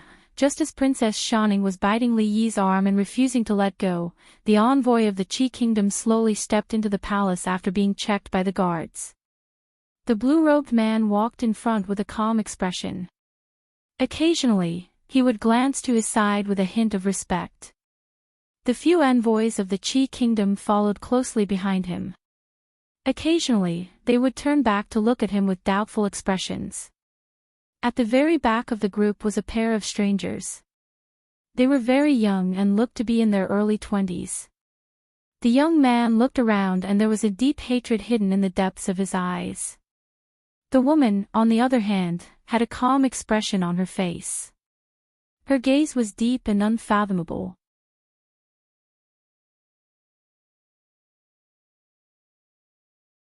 Chapter 489.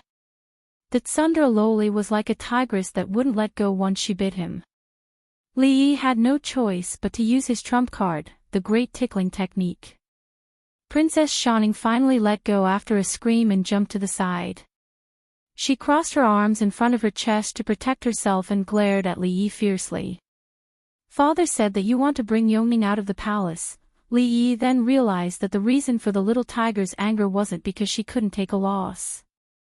He rubbed the place where she bit him and said, leaving the palace is to treat Yongning's illness. Bring her out to the streets, to the brothel to watch plays, to listen to music, to catch fish by the river, and to chase rabbits in the mountains.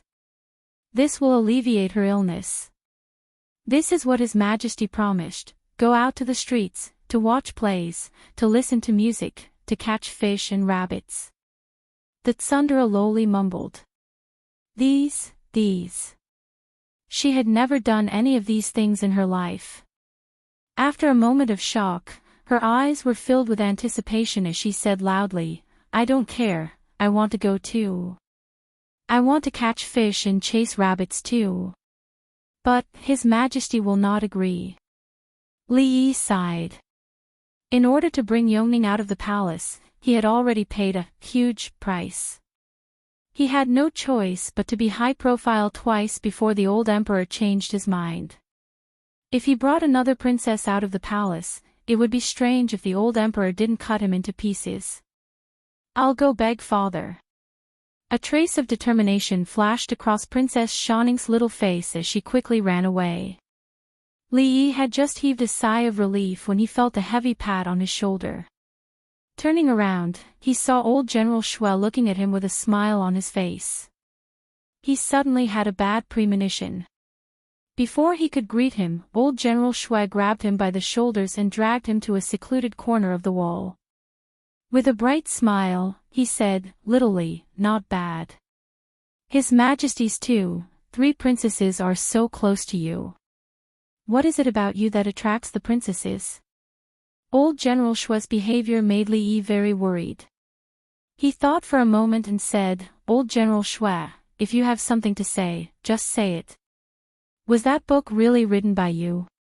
Old General Shui looked at Li Xian with a burning gaze, but he didn't mention Li Xian's name again.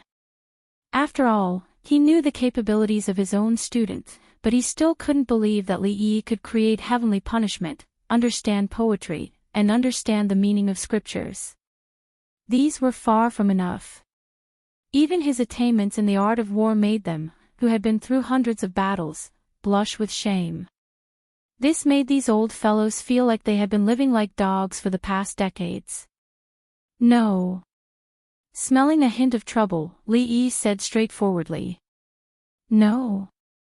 Old General Shui was taken aback. A look of understanding and disappointment appeared on his face. Yes, this was a peerless classic book on military strategy. How could it be written by 2 juniors without any combat experience? He had his doubts about this, and now his doubts were finally confirmed. As for his disappointment, it was because to a general, to be able to leave his name in a book on military strategy, even if it was just a mention, was much more meaningful than winning 10 battles. If that's the case, do you know who wrote this book? At this moment, old General Shui no longer wanted to leave his name. He only wanted to get to know the hidden master of military strategy. It's a long story. Li Yi sighed.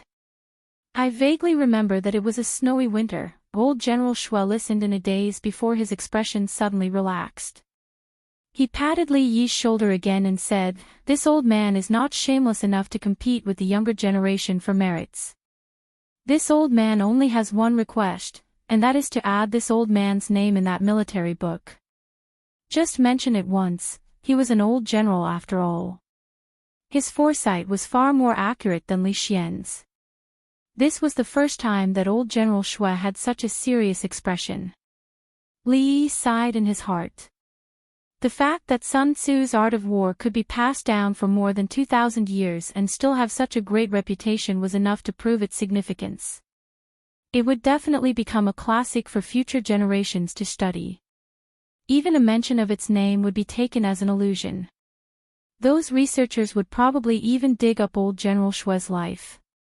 Perhaps thousands of years later, there would still be people who would remember a general named Shui Wanqing who was known as the God of War, in a dynasty that had disappeared for a long time. Old General Shui had treated him well. It was just a small effort, so Li Yi naturally wouldn't refuse. He nodded and said, "It's not a difficult matter. Don't worry, old Shui. Not bad, I didn't misjudge you." Old General Shui laughed and said, "I heard that you and your wife still don't have any children. I have a granddaughter at home. She's 16 years old and has yet to marry. She looks 80% like me and has a big waist. She'll definitely be easy to raise. Although it's impossible for her to be your concubine, if I were to ask His Majesty for an edict, 80% similar, big waist." Li Yi's eyes widened. He looked at old General Shui and couldn't help but think of a certain scene. He shivered and quickly said, no need, old General Shui, there's really no need." Old General Shui waved his sleeve and said, "My grandson is younger than you by 2 years. He's already carrying his 3rd child. This matter is settled. You've long made a name for yourself in the capital, and my granddaughter has admired you for a long time. I'll ask His Majesty tomorrow to grant this marriage. Our 2 families will be closer in the future. You have to mention my name a few more times." After saying this, he laughed and walked towards the front of the hall. Li Yi was stunned. He immediately chased after him and shouted, "Old General Shui, please wait. Let's talk about what happened just now. I suddenly feel that there's no place to add your name." After finally dispelling old General Shui's idea of biting the hand that fed him, Li Yi let out a long sigh of relief. He stood outside the hall and suddenly felt something. He looked in a certain direction and saw the envoys of the Qi Kingdom walking towards him. Today's combat test was a competition of skills. Naturally, it couldn't be carried out inside the hall. The public square outside the hall had already been cordoned off into a large open space. On both sides of the square were a row of tables. The tables were filled with fruits and vegetables. It was clear that the old emperor and the officials didn't treat this as a competition at all. Instead, it was more of a performance. After interacting with the envoys of the Qi Kingdom twice, Li Yi cast a glance at them and paid them no more attention. They still had to go into the hall to pay their respects to the old emperor. The official competition wouldn't start until a while later. When the envoys of the Qi Kingdom passed by him, they seemed to have noticed something. Li Yi looked in that direction again. Behind the envoys of the Qi Kingdom, there were a few young people. Li Yi's gaze swept across them and landed on the last young woman. The woman wasn't very old. She looked to be in her 20s. Her looks were average and her looks could only be considered average. Out of 10 points, she would be given 5 points. But for some reason, when he looked at this woman, he had an indescribable strange feeling. There seemed to be something wrong with her, but he couldn't put his finger on it. What was even stranger was that apart from the strange feeling, he also sensed a sense of familiarity from her. But he was 100% sure that before today, he had never seen her on any occasion. This contradictory feeling of familiarity and unfamiliarity caused Li Yi's gaze to linger on her for a moment longer. As if sensing Li Yi's gaze, the woman turned her head and looked in his direction. When their eyes met, Li Yi's heart trembled slightly. This gaze, he must have seen it somewhere before.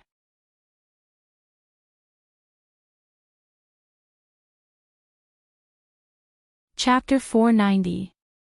The woman only glanced at Li Yi for a moment before looking away. There was no change in her expression. Strange, Li Yi shook his head. In the end, he still couldn't remember where that familiar feeling came from. He could only think that he had remembered wrongly. He took another look at the people waiting outside the hall and finally looked away. At this moment, Princess Shining walked out of the side hall angrily. It seemed that she didn't get the result she wanted in her negotiation with the old emperor. She stood in front of Li Yi and glared at him angrily. Her eyes were filled with hidden bitterness. It's impossible to take you out of the palace for 2 months. Li Yi sighed and said, however, you can ask your sister, Mingzu, to take you out. This way, your father won't say anything. When the time comes, I'll take you out to play. Princesses who hadn't reached adulthood weren't allowed to leave the palace as they pleased. However, as the eldest princess, Li Mingzhu, wasn't restricted by this rule.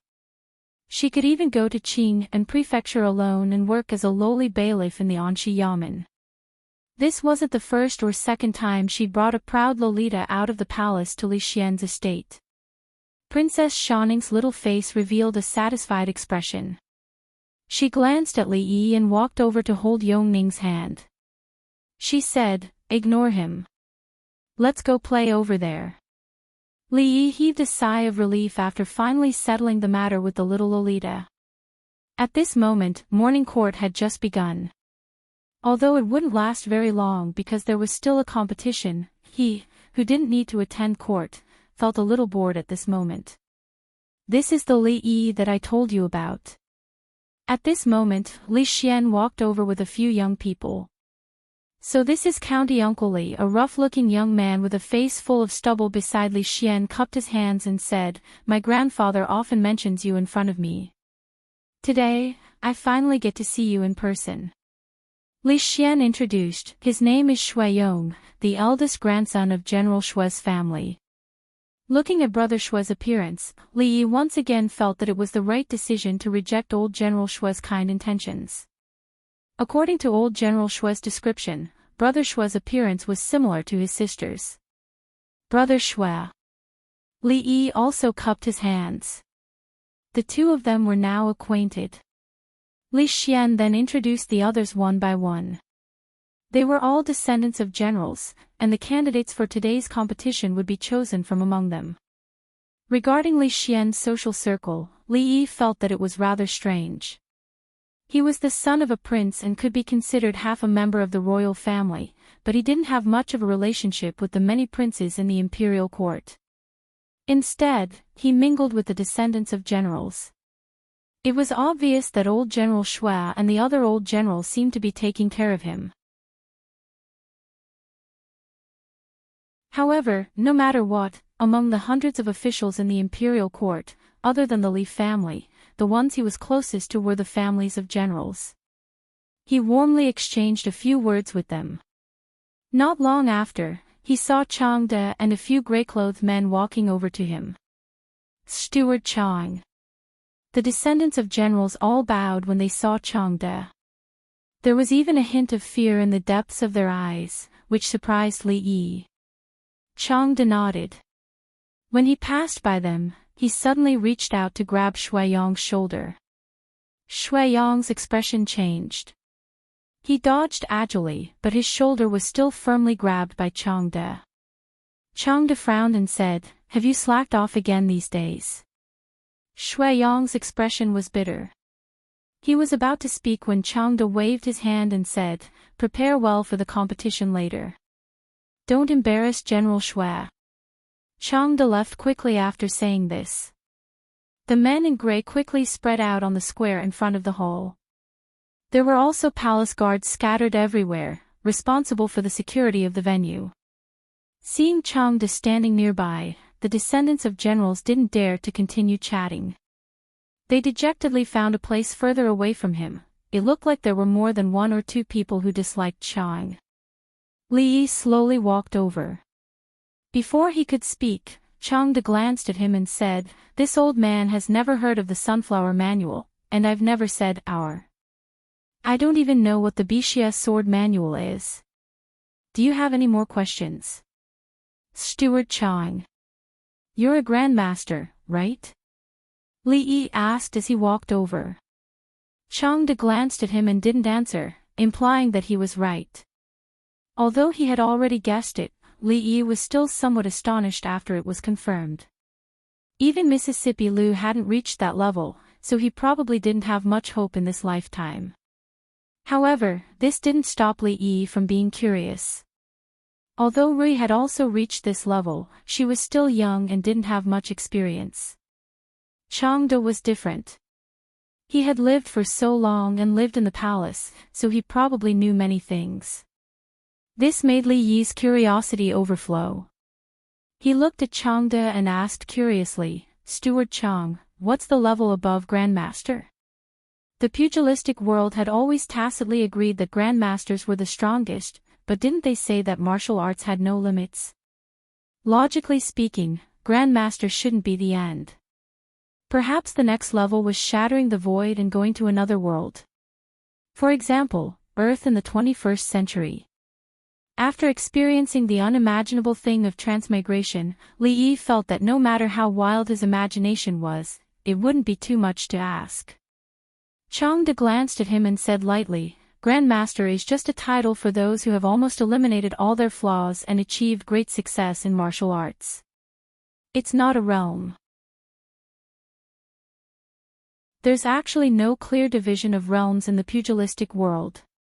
It's just a name forcefully given by others, so it can't be taken seriously. Great success in martial arts without flaws. Then the strength of a grandmaster is about the same. Li Yi mumbled. Chang De shook his head and said, Of course not. There are also differences between grandmasters. It's just that for these experts who have already jumped out of that shackle, it's not easy to determine the winner unless they fight to the death. Moreover, the level of one's strength is also greatly related to the mental cultivation method and martial arts learned. The better the mental cultivation method, the more powerful the martial arts, and naturally, the stronger the martial arts. Chang De glanced at him and said, Can those ordinary martial arts and mental cultivation methods compare to the 8 Desolation and 6 Directions technique, the 18 Dragon subduing palms, and the 6 Pulse divine sword? Li Yi's expression changed. He looked at him and asked, Do these martial arts really exist? No. Chang De waved his hand and said, I'm just using your demigods and semi-devils as an example. Li Yi was a little disappointed. He thought that Mississippi Lu was not knowledgeable enough to have never heard of these powerful martial arts. He didn't expect that Chang was also an old homebody on the outside. He even read such fantasy martial arts novels. However, although martial arts are not as powerful as you think, some martial arts do have the same effect as those divine skills. Chang De glanced at him and said, Although there are no martial arts like the 8 Desolation and 6 Directions technique that can restore one's youth every 30 years and increase one's strength by another level, there are records in the palace that there is a strange martial art in the martial arts world that can change one's appearance.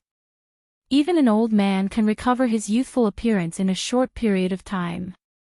However, this is only a superficial martial art and cannot increase one's lifespan in the slightest. Li Yi shook his head and said, After practicing martial arts, one's body will be healthy and immune to diseases. It can be considered as extending one's lifespan. Chang De looked at him and said, That's not really extending one's lifespan. It's not that there are no real martial arts that can extend one's lifespan. I've heard of a martial art called the turtle breathing technique. It is said that those who practice this turtle breathing technique can increase their power in their sleep and easily live for 2 cycles of 60 years. However, those who practice this martial art will sleep for many years and rarely wake up. Even if they really sleep for 2 cycles of 60 years, what's the point? Of course, this is only hearsay.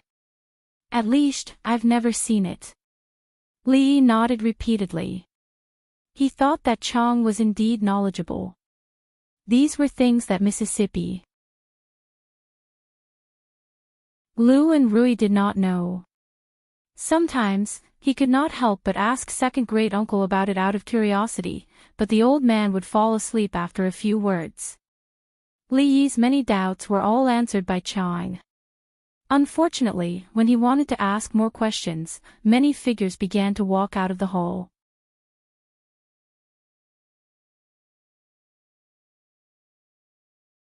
Chapter 491. After the courtiers walked out of the Jingjing Hall, they did not return to their respective departments as usual. Instead, they found their seats at the tables on both sides of the square. After they were seated, they laughed and chatted with their colleagues on both sides. Changde had been waiting at the door when the officials began to leave the court. He silently followed behind Emperor Jing until Emperor Jing took his seat at the head of the table at the front. The envoys of the Qi kingdom also had their seats, but the expressions on everyone's faces were not pleasant. It was supposed to be a very serious and formal competition, but it seemed to have become a performance. The officials of the Jing kingdom sat on both sides to watch, and there were many envoys from other countries among them. It was said that even their families would come in a while. A proper competition had become a group of people to watch. This was undoubtedly a great insult to them. Li Yi had just learned that the Empress and many socialites in the capital would also come here after the charity event. His current title was the County Earl, which was not a big deal in the circle of the nobles in the capital. However, his seat was very close to the front, and there was a small roof above it to block the sun.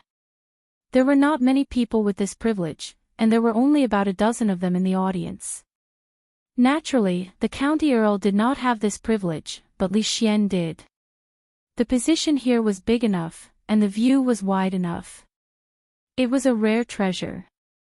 It was not bad to not have to bask in the sun with most people. Li Yi sat there alone and ate 2 pieces of fruit. It was rare that they were iced. Not long after, there was an uproar in the audience. Li Yi looked up and saw dozens of figures rushing out from another direction.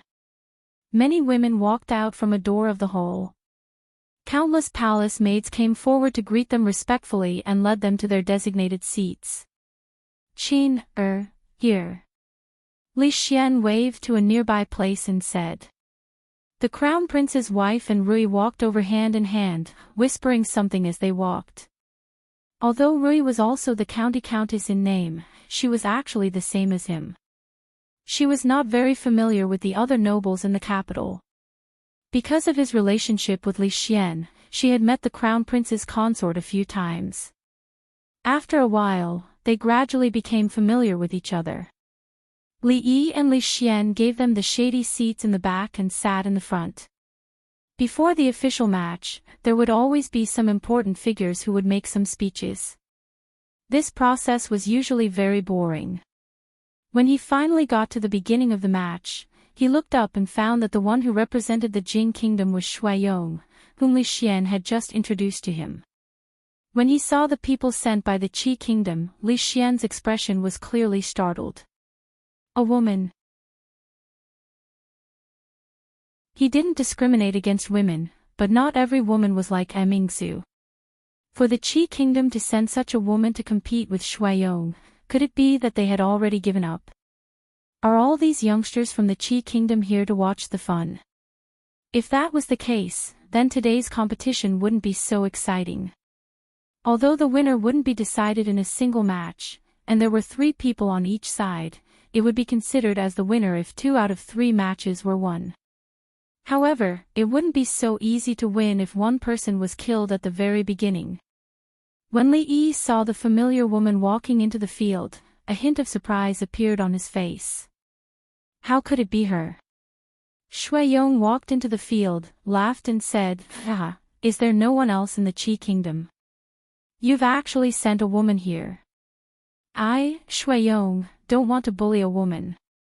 You'd better send someone else here as soon as possible. A burst of laughter broke out in the surroundings. The courtiers of the Jing kingdom were naturally happy to see the Qi kingdom make a fool of themselves. Humph, how arrogant. You'll talk after you win. An ambassador of the Qi kingdom snorted coldly and said. Although he didn't know why the third prince had made such an arrangement, he was also doubting whether this woman whom he had just met for the first time could win. So, he naturally didn't show any fear on his face. Is Shui Yong very powerful? Li Yi tilted his head and looked at Li Xian as he asked. Of course. Li Xian said without hesitation. Shui Yong was trained by old General Shui. When he was young, he was the best fighter among all the children of the general's family. Moreover, he often received guidance from Steward Chang. It's impossible for him to lose to a mere woman. Can he win, that person? Li Yi looked to the front and gestured to him. Seeing Emmingsu standing there, Li Xian was stunned and said, Emmingsu. She can't be counted, that means he can't win. According to people's common sense, women were born to be in a weaker position when it came to such matters. However, this didn't mean that there were heroines like Princess Emmingsu and Mississippi Lu who could put countless men to shame. Li Yi felt that there was something strange about this woman. The people of the Qi kingdom weren't stupid. It wouldn't be easy for Shui Yong to win. Since that's the case, excuse me, young lady. With so many people watching the competition between countries, Shui Yong didn't really walk up to the woman in a gentlemanly spirit. However, he still looked down on the woman. He didn't choose a weapon. When he walked up to the woman and saw that she didn't move at all, he couldn't help but stop and ask, Are you going to compete or not? The woman finally looked up at him and said, Are you ready? Of course, but you. Shui Yong said, feeling somewhat baffled. Okay. However, before he could finish his sentence, he felt a flash in front of him and the woman's figure disappeared in front of him. Subsequently, he felt a pain in his neck. After a moment of blackness, he completely lost consciousness. Plop. Shui Yong fell to the ground. The competition was over. Someone had just picked up a piece of fruit.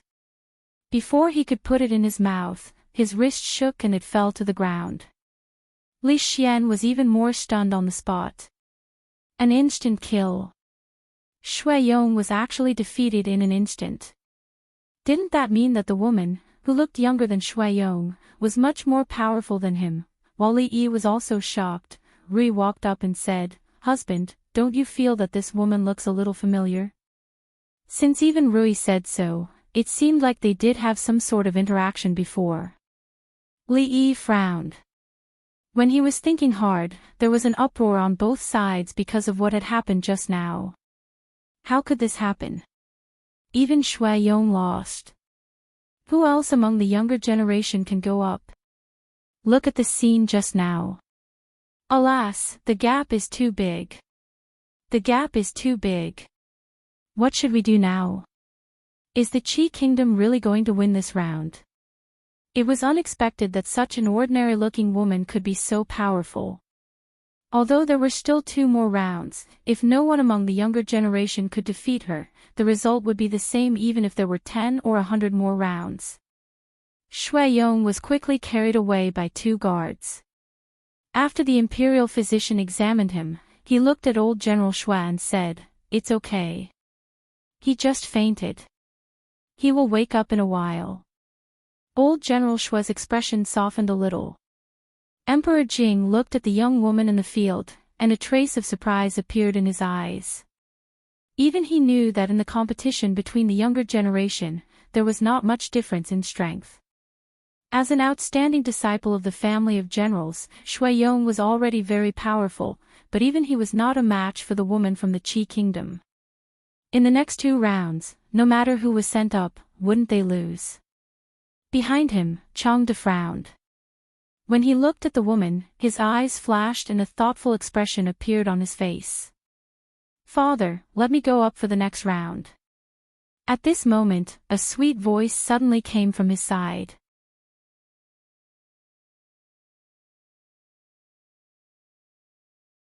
Chapter 492.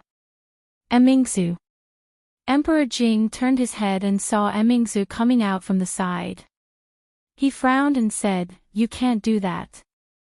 She was the princess royal of a kingdom. How could she compete with others in front of all the officials, dignitaries, and envoys of other kingdoms? Moreover, the strength shown by the young woman made Emperor Jing a little worried.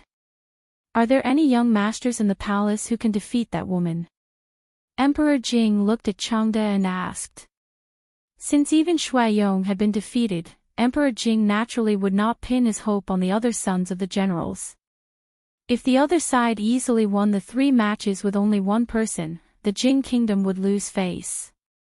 Changde glanced at the woman in bewilderment and said, Your Majesty, this woman was able to defeat Shuaiyong so easily, presumably her martial arts have already reached perfection. I am afraid the young experts of the palace do not have much chance of winning. He looked in a certain direction and saw that Li Yi and the woman were talking in a low voice. In the end, he did not say the almost perfect method. If she was willing to fight, there would be no suspense in today's match. But she was not a master recruited by the palace. She was the wife of the County Earl of Chang'an. She was already a wife. How could she appear in public on such an occasion? Even if she really won, how could she stop the gossip in the capital? Even if he told this matter to His Majesty, he was afraid that he would not be able to get past Li Yi. Although the title of County Earl was nothing to him, Changde had never looked at him with that title. He even dared to beat the king of Shu. When this County Earl went crazy, even a grandmaster would be afraid. The Daki kingdom has won 1 match. Your Majesty, who will you send to challenge the second match? The envoy of the Qi kingdom finally regained some face. He praised the 3rd prince's wisdom in his heart, and his tone was naturally a little proud. The officials finally felt the feeling of being humiliated by the people of the Qi kingdom. They cursed in their hearts. Where did the people of the Qi kingdom find such powerful people? A young woman defeated the child of the Shui family. This was not easy to get past, please enlighten me. Along with a clear and melodious voice, a white figure flashed, and then another figure had appeared in front of the woman from the Qi kingdom. After seeing the figure clearly, many people first rubbed their eyes in disbelief, then cried out in surprise. Your Highness! Absolutely not! Absolutely not! Her Royal Highness is of noble birth. How can you put yourself in danger? In terms of opposition to Her Royal Highness's participation, the reaction of the courtiers was much greater than that of Emperor Jing. Was there really no one else in the Jing kingdom? How could they let the noble Princess Royal participate in this kind of competition? This was simply a slap to their faces. The woman's face remained expressionless, but a hint of surprise appeared in her eyes. How is that woman compared to Emingzu? Emperor Jing suddenly turned to look at Changde. Not as good as her, Changde answered honestly. Excluding the Princess Royal, it was difficult to find anyone in the younger generation who could compete with that woman. However, the Princess Royal and that Mississippi Lu were the weirdest of the weirdest. Not only were they gifted, but they were also taught by famous teachers since they were young. Unless a grandmaster came personally, they could almost be in a position of invincibility. Although that woman was also very strong, the strength she had shown in that instant was far from that of a grandmaster. Emperor Jing nodded, looked at the field, and did not speak again. The courtiers gradually became silent, and they were shocked. The Princess Royal wanted to compete with the people from the Qi kingdom, and His Majesty actually did not stop her. Although to some extent, as a woman, she seemed to be more suitable for this battle, she was the Princess Royal. If she won, with her identity, countless legends would naturally be added. As a member of the royal family, Her Royal Highness did not care about her own safety to turn the tide and save the face of the country. This was definitely worthy of praise. But if she lost, not only would the royal family lose face, but the princess would also be in danger. They would also be reviled by the people. When the field gradually became quiet, the woman finally put her hand on the hilt of her sword. The way she holds the sword. Rui said softly. Li Yi asked curiously, "What's wrong?" "It's very strange." Rui withdrew her gaze and said, "From the way she holds the sword, it can be seen that she does not usually use the sword. In this kind of competition, she is not using the weapon she is good at. She should be hiding it." At the same time, beside Emperor Jing, Changda's face also showed a puzzled expression. He murmured, "Why is that?" In the next moment, the sound of two swords came from the field. Whether it was the courtiers or the women beside them, they rarely saw such a battle, especially when one of the people in the field was the Princess Royal. This kind of opportunity was not often seen. When they saw the Princess Royal's fierce moves and clearly had the upper hand, they finally relaxed and even showed an expression of interest.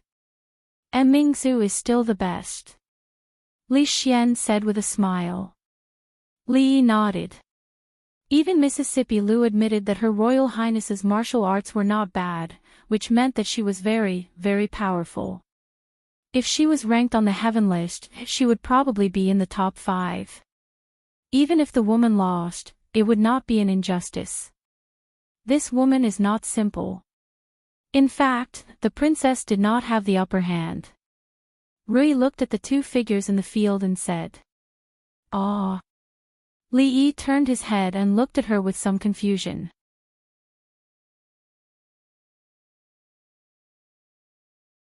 The woman was obviously being suppressed by Her Royal Highness.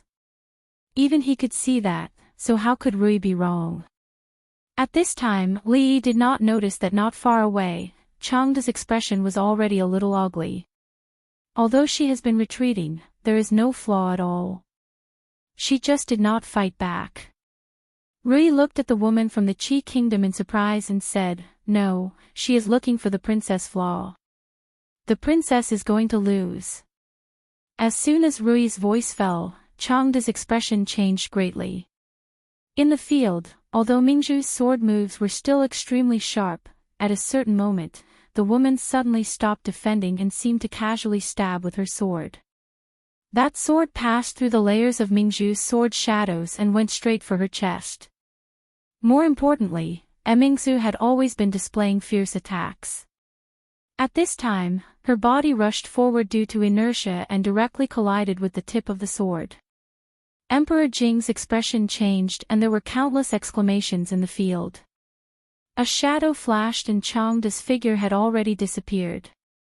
However, because he was too far away, he could not stop it in time. Li Yi and Li Xian's expressions changed at the same time. A white jade wine cup on the table was already in Rui's hand. When she raised her arm slightly, she paused for a moment and a trace of surprise appeared on her face. In the field, Mingzu, who was about to be stabbed by the sword, turned her toes slightly.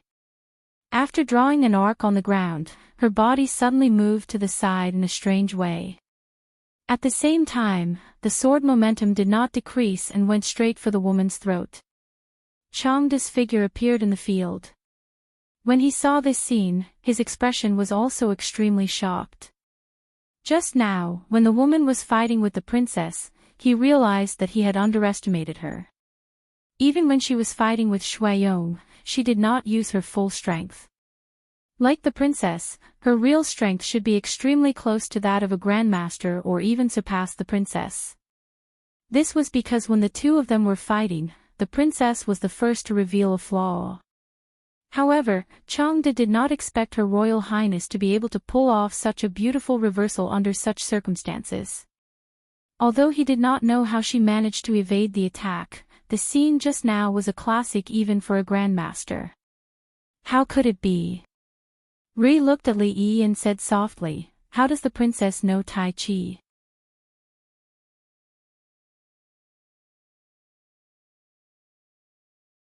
Chapter 493.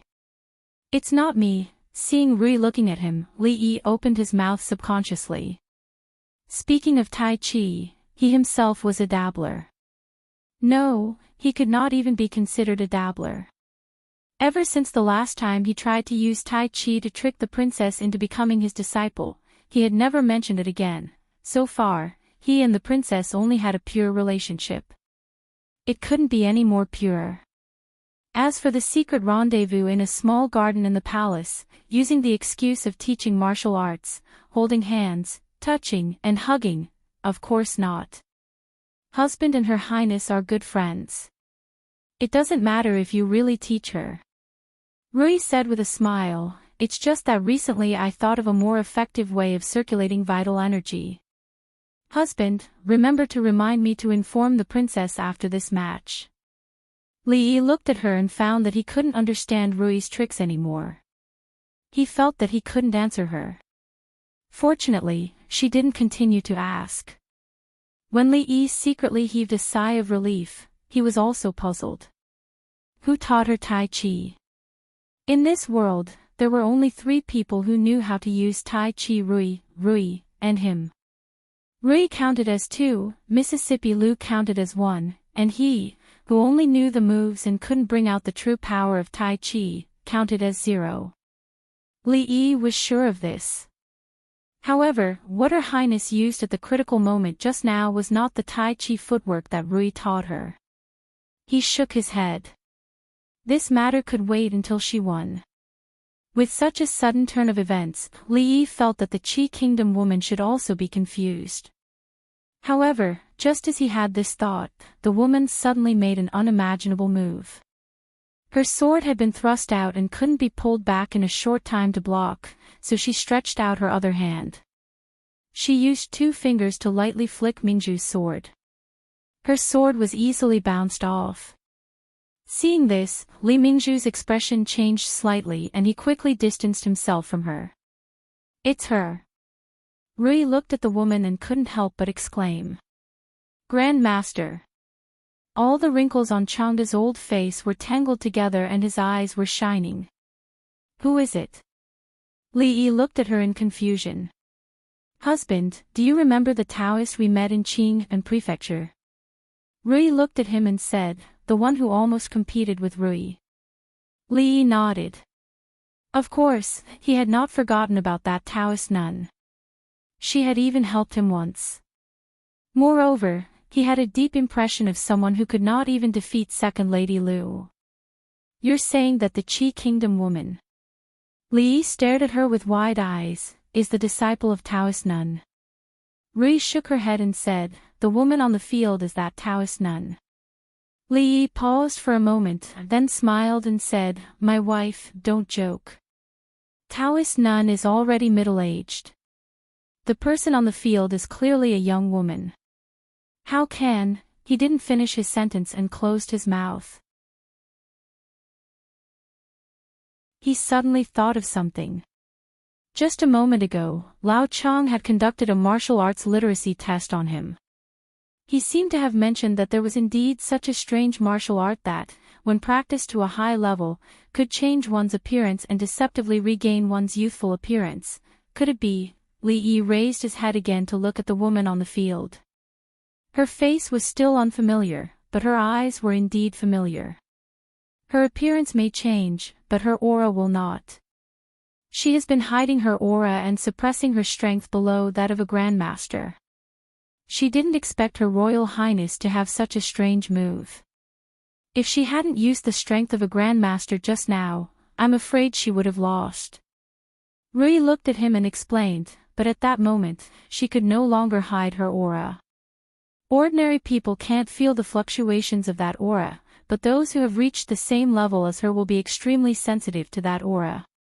Li Yi looked at the young woman on the field. No matter how hard he tried, he could not connect her with the middle-aged Taoist nun.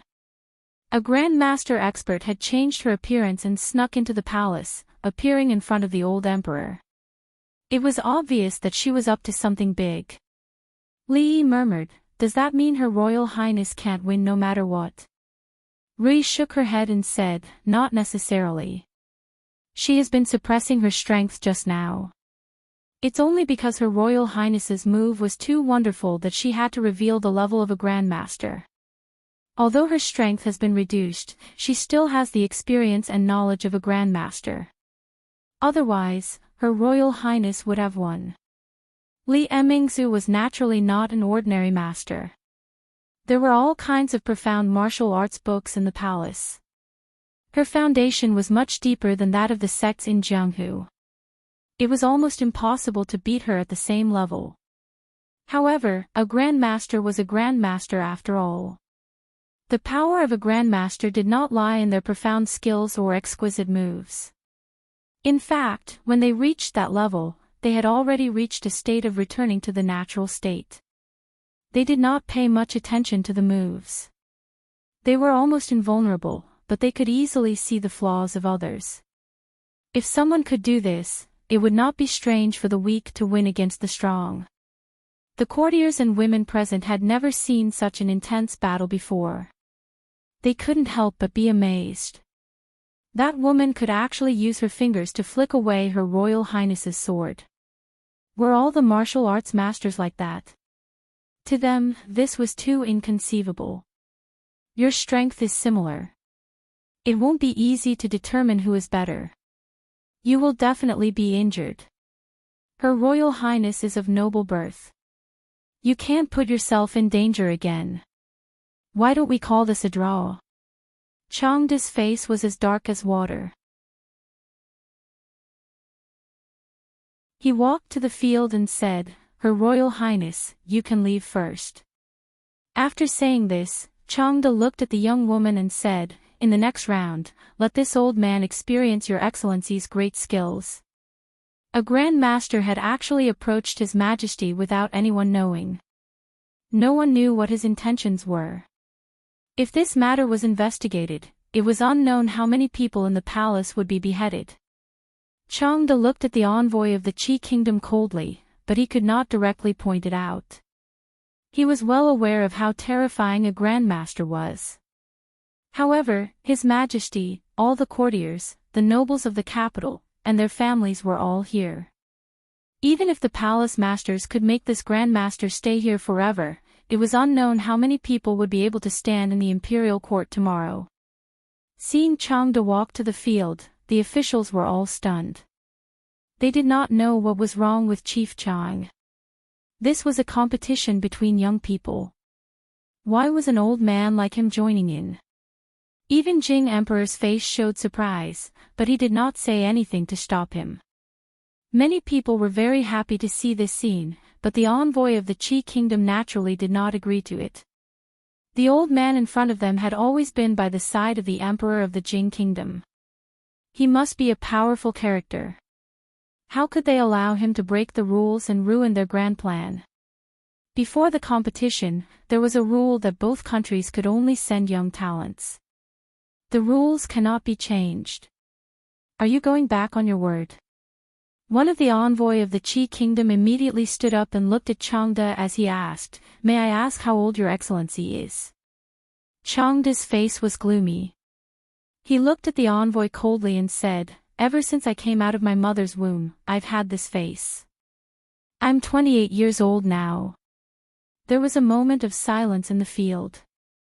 Then, countless women could not help but burst into laughter. This was Chief Chang. They had heard of his illustrious reputation when they were still children. Now, he was probably in his 60s. Yet, he was pretending to be young. This was a far cry from the iron-faced image they had in their memories. What the envoy of the Qi kingdom was about to say was rebutted by Changde. The old man in his 60s could say in front of so many people that he was only 28 years old and looked mature. What else could the envoy do? He was also very helpless. Li Yi looked at Changde and his face was also filled with astonishment. The cold-faced old eunuch who was not well-liked actually had a heart that was as light as paper, as clear as green wood, and as shiny as piercing gold, the heart of a young man. You're tuning into the LoveLore Library YouTube channel. We're so grateful for your support and don't forget to subscribe to join us on this incredible journey through captivating stories. Your generosity through donations truly makes a world of difference, as it's the primary source of revenue that allows me to expand and enhance this channel for you. Thank you from the bottom of my heart for being a part of this adventure.